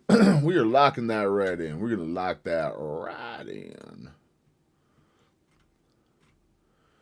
Hey, my Twitter post has 0 views. Hell yeah. Hell yeah.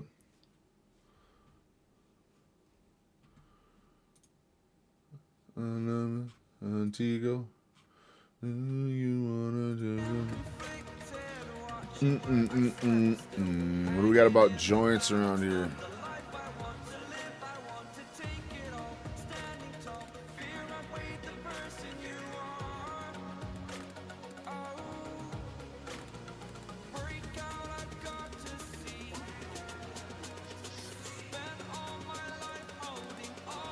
IMAX, open data, open science.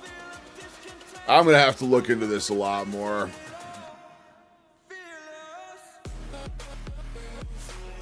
Dun, dun, dun, dun,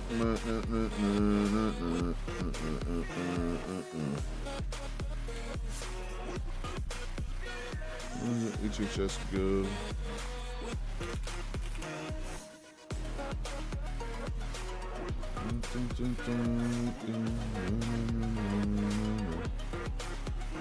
Fuck it, we'll follow the CDC too. IHA. FDA recalls, fuck it. Yeah, fuck it, right? I'm just gonna fucking do it. We're just gonna get in there and fucking slap that fucking file button and see what they can come up with. I am super curious on this. I want to dive into this website a lot more. That's Kennedy. Don't I follow him?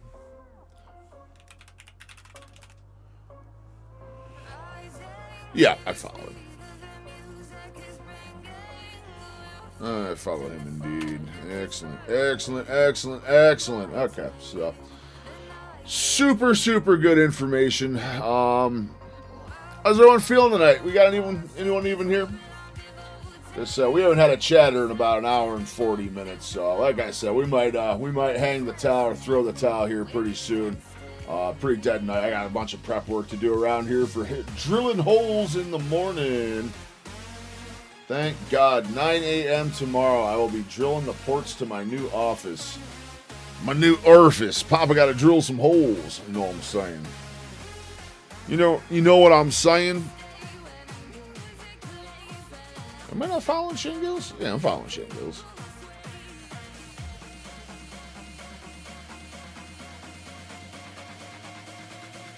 We're going to take a break. We've been covering the Lyme stuff for about 2 nights here. We're going to take a little break from that. Anthony Chaffee's got a good one here. Why people are quitting carnivore super, super hard. So we're going to see what's going on here. So I'm curious. I'm curious of my longevity of it as well. How it's going to go.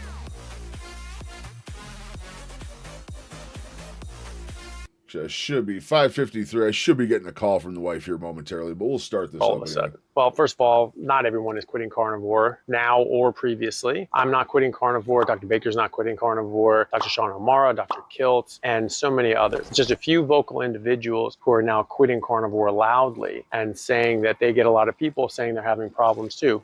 Fair enough. If they want to do something else with their life, that's their life. However, more and more people than ever are coming to carnivore to find true healing, and many of them are finding that they're reversing diseases that heretofore have never been able to be reversed before. And so why in God's name would they ever quit? And in fact, they're not. I have hundreds of patients who are still doing carnivore and not quitting. I have worked with over 10,000 people online who have come through my different groups. I am not getting a whole bunch of people saying, wow, this is not working for us. In fact, I get more and more messages saying this is working for us. This is really saving my life. This has really changed my life in all these valuable ways. A few years ago, Dr. Saladino decided he wanted to come off carnivore, but he's really still very animal-based. He's still eating predominantly meat, but he's just added in some fruit and honey and some other animal-based carbohydrates, like raw milk and things like that. And he feels that that was right for him. Now, he feels that ketosis was a problem for him. And while I don't know what his main issues were, I don't think they were from ketosis, because I've been in ketosis longer than he has, quite a lot longer than he has at this point. So have millions of others, and entire populations of humans have been in ketosis their entire lifespan and not had the issues that he has had. So regardless of the issues he had, I don't think they're coming from ketosis in any case, but that was his decision. And he did that. So why are some people quitting? Well, some of them, it just doesn't meet with their lifestyle choices. They want to have a larger variety of food to eat, and they want to be social and not get pressure from their family and friends. Some people do bow to that social pressure, even though they feel better when on carnivore. They don't feel that they can maintain that because of all the social pressure. And that's pretty unfortunate, because some of these people have actually found they have huge health benefits and felt so wonderful eating this way. And so coming off of that for social pressures is a pretty unfortunate reason. We've seen Joe Rogan, who's been a big advocate of the carnivore diet, talk about how he will come on and off it, possibly for some of these reasons, possibly because he would get quite bad loose stools while he was doing it sometimes, but generally that would resolve, and resolves for most people. Quite often people are just still drinking coffee when they go carnivore because they don't want to give that up, and that can cause a laxative effect. And when you get rid of fiber, which actually slows things down, it doesn't speed things up, that can cause loose stools. Also, tea, caffeine, artificial sweeteners, magnesium supplements, and medications like metformin can also cause a mild laxative effect. And so some people can get loose stools because of that. Also, it can come from eating the wrong amount of... My wife is on metformin. She absolutely hates it. She hates metformin, but it's also keeping her sugar in line. So fat. Your body has a limited capacity to absorb fat, and after that, 90% of the fat that you eat will go out in your stools, and that can keep the stool soft, but a lot more than your body can absorb, and that can cause loose stools as well. Some people stop because they aren't seeing the results maybe they want, and most of the time this is when they have a very specific goal in mind, such as weight loss, and they want to see quick results like they've seen so many other people get, and they want that for themselves. And so sometimes when their main goal is slow to come, they lose sight of all the other benefits that they may be getting. Some people have hormonal issues, metabolic issues that will just take time to heal before they start losing a significant amount of body fat. But you need to focus on health first and foremost. And how is your health? How are you feeling? Are you coming off medications? Is your blood pressure coming down? Is your diabetes reversing? Is your autoimmunity going into remission or improving? These are really important questions to ask and things to focus on. So keep an eye on the benefits that you're getting, not just the effects that you're still waiting for. I've seen a number of people who have said that they really like carnivore because it lowered their blood pressure. They came off their autoimmune medication and they had much more clear thought. They slept better and had many other benefits, but they didn't lose the weight in as quick of time fashion that they wanted to. So I guess carnivore didn't work for me. Well, it sounds to me like it worked pretty damn well. It's just they lost sight of the benefits they were getting because of that one goal. So if you remember that it's health first, and remember to look on the bright side, count your... It was actually the opposite for me. I mean, I set out with the one goal of weight loss, and then all of a sudden all this other stuff started curing up, straightening out, and I said, wait a minute. Wait a goddamn minute. What the hell is going on here?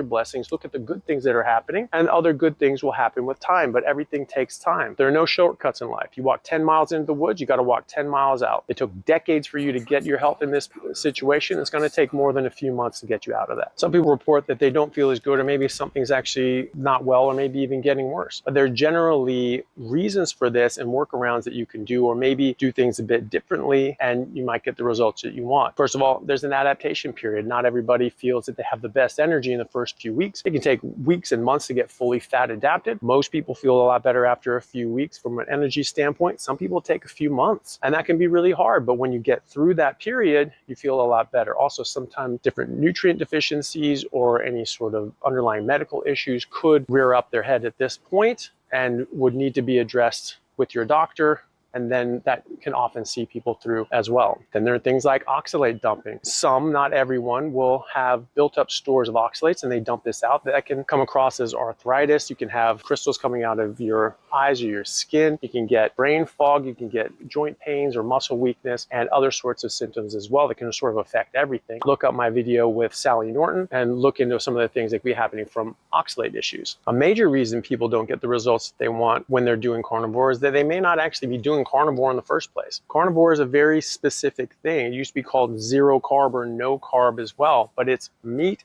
eggs, water, period. When you include these other things, they can cause disruptions in your body and your physiology. They can cause excess weight gain, etc., or slow down the weight loss that you're hoping for. Dairy can be pro-inflammatory, can even trigger autoimmunity. And so if you have autoimmune diseases, you need to cut that out. Maybe go to just red meat and water. Everybody with autoimmune issues will always do better on just ruminant meat and water. Dairy also has some carbs, but even when it doesn't have carbs, they generally have casomorphines, which signal the baby mammal to eat more and to store energy so that they can grow, because babies are vulnerable and they get eaten quite a lot in the wild. So it's really important for babies to grow quickly. Well, when we have dairy, that gives us that grow, store energy signal as well. But for us, imagine having to bot your fucking stream to run up on other this can people's stall doing weight this loss, shit. and it can So also cause fucking weight sad, gain. dude. Artificial sweeteners also do the same thing. So these keto treats and carnivore treats and things like that are really not a great idea, pathetic. because even though they technically don't have carbs, they still have chemicals that you don't want in your body. These artificial sweeteners have been shown to raise insulin, which is the fat storage hormone, and can cause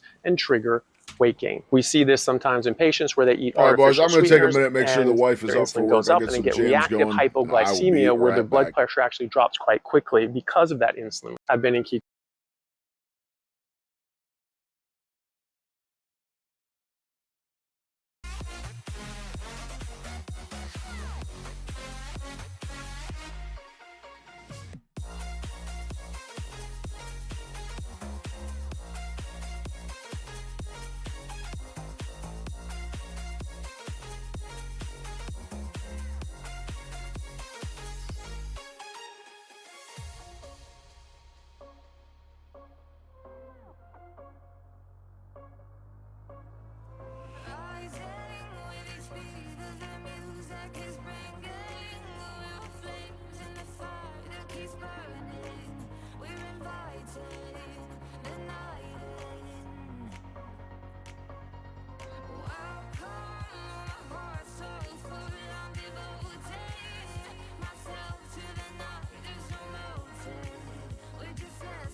All right.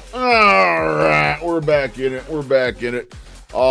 We are going to end early tonight, gentlemen. We're probably going to watch some more of this Anthony ketosis Chaffee their vid. entire lifespan and not had the issues that he has had. So we'll watch some more Anthony Chaffee here. We'll probably get this video done, then we're going to call it for the night unless the crazy picks up. I got a lot of stuff to do. So why are tonight, some people quitting? Well, some of them it just doesn't meet with their lifestyle choices. They want to have a larger variety of food to eat, and they want to be social and not get pressure from their family and friends. Some people do bow to that social pressure, even though they feel better when on carnivore. They don't feel that they can. See, I don't get the social pressure at all. Like everyone knows what I'm doing, and maybe documenting it and making all my videos and stuff helps with that big time.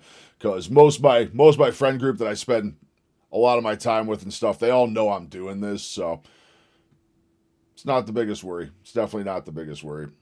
They're all very, very accommodating. When I'm out and about, I just don't eat.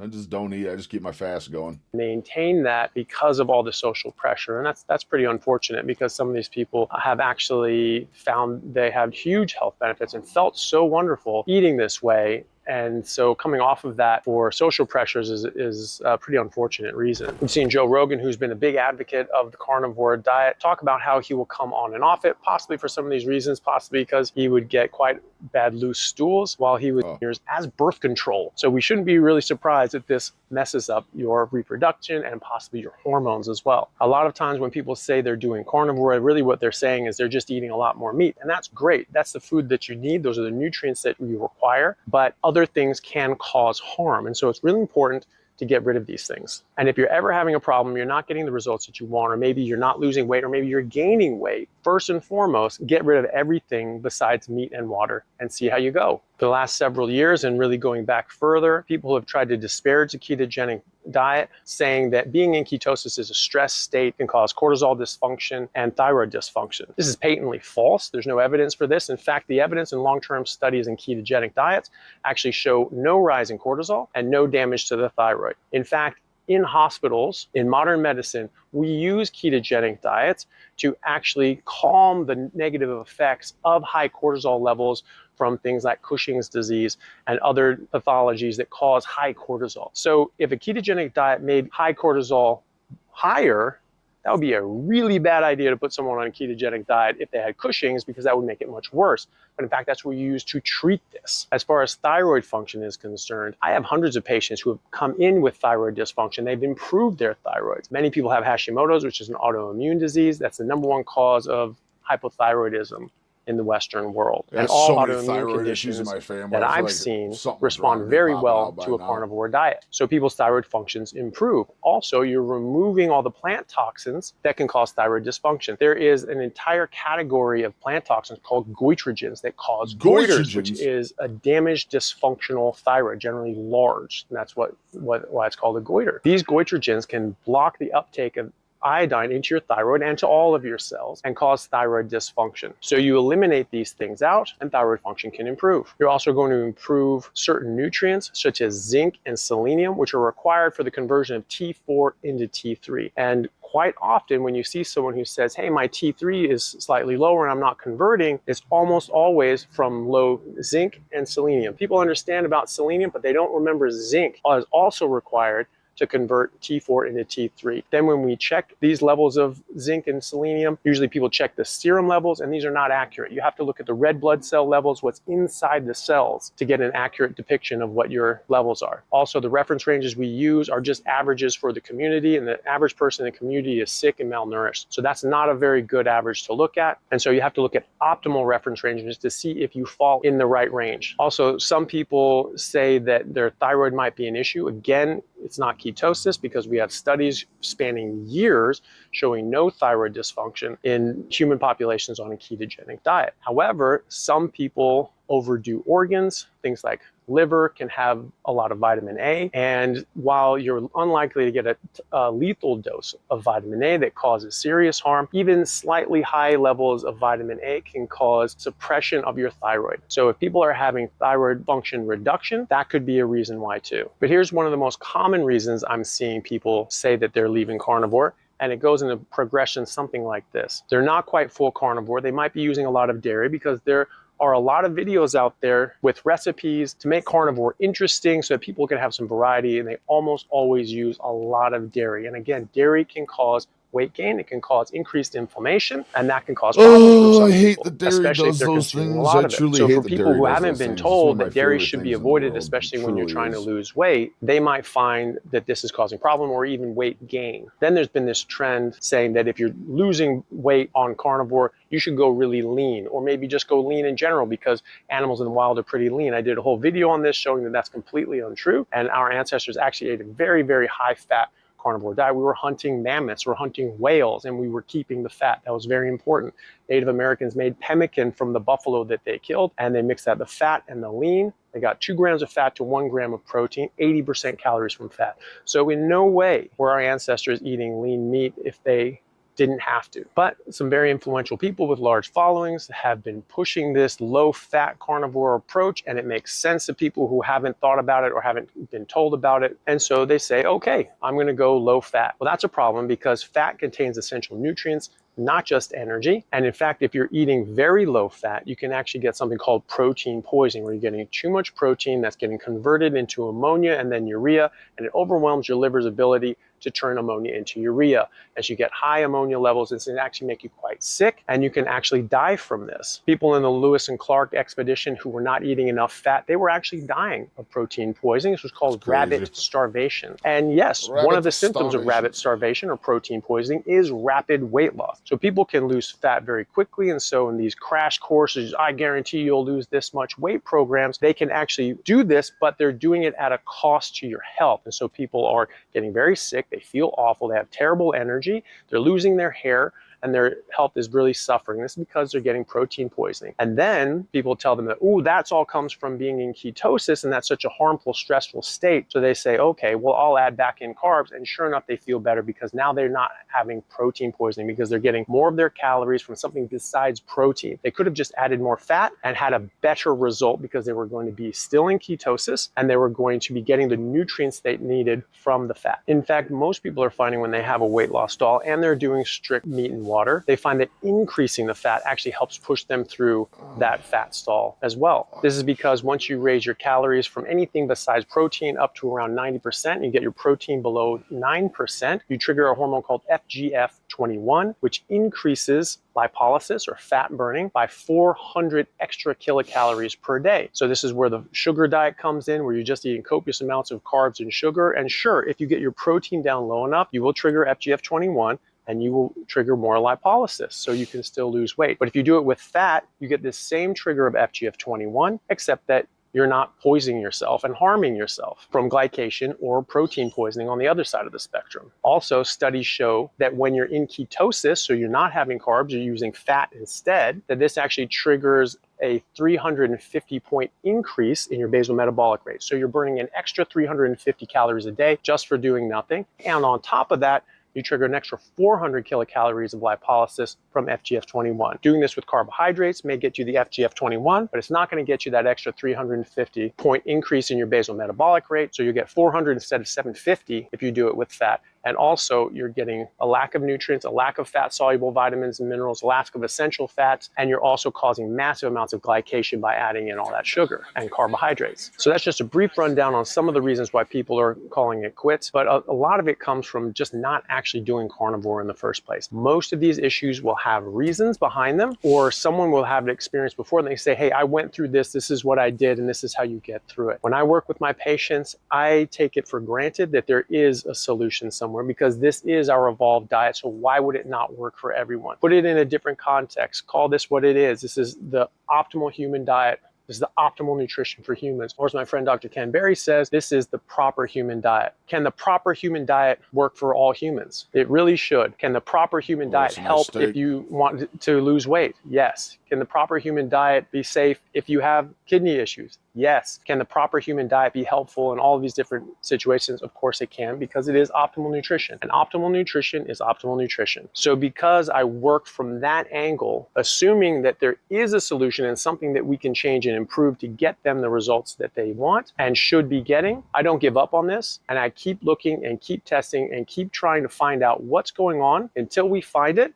and then fix it. And because of that, I've had a very good success rate with my patients. I have not seen them have these health issues that people are describing, and I have not seen people quit in the ways that some influencers are talking about now. If people want to quit carnivore or keto or whatever, that's their business. Everyone's entitled to do what they want and they feel is best for their body. But the problem is that some of these people are saying this will happen to you, this is a stress state, and this will make your life worse. No, it won't. Even if there are a few people that are having issues. I've only seen improvements. I have absolutely only seen improvements thus far. Joints are still terrible, which they're probably not going to be fixable, sadly. But outside of that, every aspect of my life has improved over the last 9 weeks or so that I've been doing this diet. So, again, I can't speak for everyone. I can only speak for myself, but I know how I feel.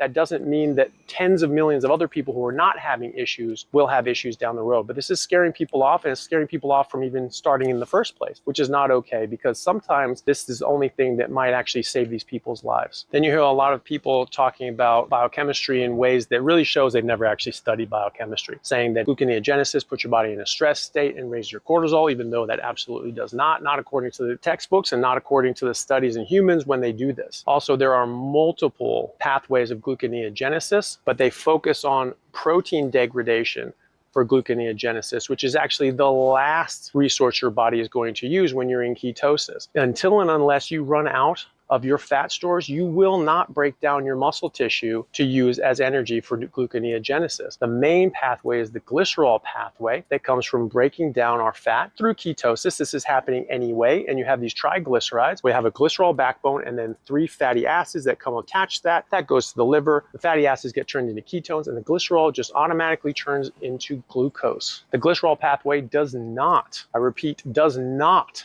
require cortisol. Although cortisol can elevate this process, it is not required. Then they'll say, well, epinephrine or adrenaline, this is required for lipolysis to break down the fat in the first place. Of course it's not. Glucagon is the main hormone, and there are many others. Even cortisol can break down fat and cause lipolysis. But glucagon is the main hormone that causes lipolysis and triggers gluconeogenesis. I love it. When we have someone in the Absolutely hospital who is in a coma because their glucose is too low and their blood sugar is too low, we don't give them an injection of cortisol. We don't give them an injection of adrenaline.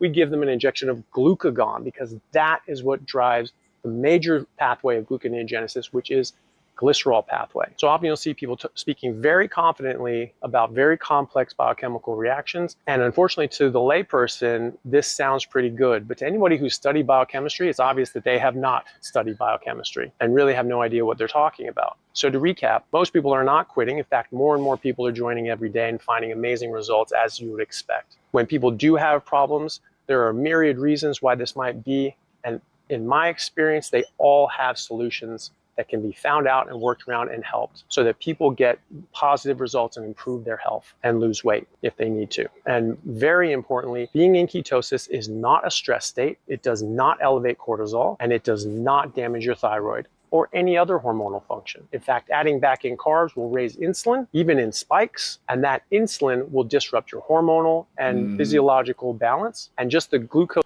It does, dude. When I reintroduced carbs over Thanksgiving weekend, it was, my average blood sugar right now is 75 to 85 is about my normal range right now. And yeah, first night of reintroducing carbs, my sugar was about 128, something like that. It is nuts how much your insulin spikes. Absolutely off the charts. Glucose itself, even coming in spikes and being down in an hour Speaking later, of insulin, it's that's the area probably under the the last thing we're curve. gonna When do. that We're gonna glucose check is my up, blood it's sugar for causing the night. excess amounts of glycation, We're which gonna get the damages the body. blinding lights. This is what kills diabetics. High blood sugar damages your vessels and everything in your blood vessels. So this is what causes damage to the blood supply to your organs. Number one cause of kidney failure is high blood sugar, diabetes. The number one cause of adult onset blindness is high blood sugar, diabetes. The number one cause of getting your foot amputated or your leg amputated is high blood sugar, diabetes. And there are so many other problems that just come from high blood sugar damaging your body. So your body has to elevate insulin and get all of these other processes out of balance just to protect you from that glycation. So why do we think that adding more sugar and adding more glucose and insulin is a good idea when there is zero evidence that being in ketosis is harmful? That's our natural metabolic state. That's the natural metabolic state of nearly every animal in the world. 70% of animal species are carnivores, so they're just eating fat and protein. But then also herbivores that eat fibrous plants, which is most of them, they don't break down that fiber into glucose. It's the bacteria and microorganisms in their gut that eat the glucose from the cellulose and produce saturated fat as a result. And then those microorganisms die off and get absorbed as protein and nutrients. So even cows and gorillas are not running on carbohydrates, they're running on fat predominantly. Gorillas get 70% calories from fat, 30% from protein, very little from carbs. Cows can get nearly 80% calories from fat, 20% from protein. So there's a lot more than I can say on that subject, but I'll save it for another video that I'm going to do about adding back in carbs and why this is a bad idea. 81, Spoiler baby. alert, if it rots your teeth, it's going to rot your body. No animal in nature eats food that rots their teeth, because if you lose your teeth, you lose your life. You can't eat, you can't function, you can't live. The bacteria in your mouth that grow on carbohydrates are actually the same bacteria that rot your teeth and cause cavities. Your oral health is a window to your overall health, especially your cardiovascular health. And so any food that rots your teeth, causes cavities and decay, is obviously not what we're designed for or what is most beneficial for us. Thank you, everyone. I hope that was helpful for people to give you a little bit of confidence if this is something that you'd like to try out. Again, no one cares what you choose to do with your own life if that's your choice, but you shouldn't be made to feel concerned that you're damaging your health by doing this, because you really are not. I've had so many people who are having great results on carnivore message me saying that they're worried that they'll have health issues down the road, even though they're not having any now. So just listen to your body. If you're getting better and you're feeling better, then don't worry about what anyone else has to say. But this will hopefully reassure you that being in ketosis is not harmful and you do not require carbohydrates. Thanks, everyone. We'll see you next time. Another awesome video by our dear Anthony Chaffee. Anthony Chaffee. In this interview today, I'm going to be talking with a leading authority. This new Canberra. Okay, so there's new Canberra from 2 days ago. Gentlemen, I'm not sure if anyone is even there, if we got people lurking, what we got going on. I am probably going to call it here for the night. We have not had an active chatter in over 2 hours. I have a lot of prep work to do tomorrow to get my new office set up, so I am definitely going to get on top of that right now. I give myself an extra 2 hours tonight to get that done. I might actually relax, sit back, play some Warframe, hydrate, just relax, see if we can't get a solid plan to get that scale coming back down in the next couple days, because I really want to get my 100 down by Christmas. So if anyone is still there lurking out in the shadows, thank you so much for hanging out. Sorry this wasn't a super riveting stream by any means, just quiet night Fridays. Everyone's busy, family stuff, getting done with work, just wanting to veg out and relax for the week, so no worries there. We'll pick it up on the next one. I will be live again on Monday at 4 p.m. Eastern, hopefully broadcasting from a brand new office. I cannot wait and truly hope we can get everything done over the next 2 days. I have a lot of stuff to break down. I have a lot of stuff to move. It's going to be a busy 2 days. New video out today, new long form. Had a short out for the weigh-in today. Hopefully you guys saw those, like them. I will have one short out tomorrow. That's likely going to be it for the weekend, although we will see what happens over the next couple days. Maybe I'll be able to get something going on. Going into next week, I am shooting for a lot of long forms. A lot. I'm shooting for 2 to 3 long forms a week minimum. We got a lot of recap stuff to go over, but we got to change our pace a little bit. We're losing the views. We definitely got to pick it up. We got to figure out some things. We got to change some stuff, do whatever we got to do to get the views coming up. We got to match that Instagram fire. We got to match that Instagram fire. Almost 120,000 on Instagram right now. So I would definitely like YouTube and the others to catch up. TikTok's slowly growing. YouTube's still showing good growth, but definitely want to keep moving. Definitely want to kick them up a little bit. Why is this controller still on? It's no longer plugged in. So anyway, thank you guys so much for hanging out. If you are there, I hope you guys have a phenomenal evening. I hope you have an amazing weekend. If I don't hear from you, if you guys are in the Discord, you know where to find me. If you got any questions, concerns, anything along those lines. And yeah, that's it.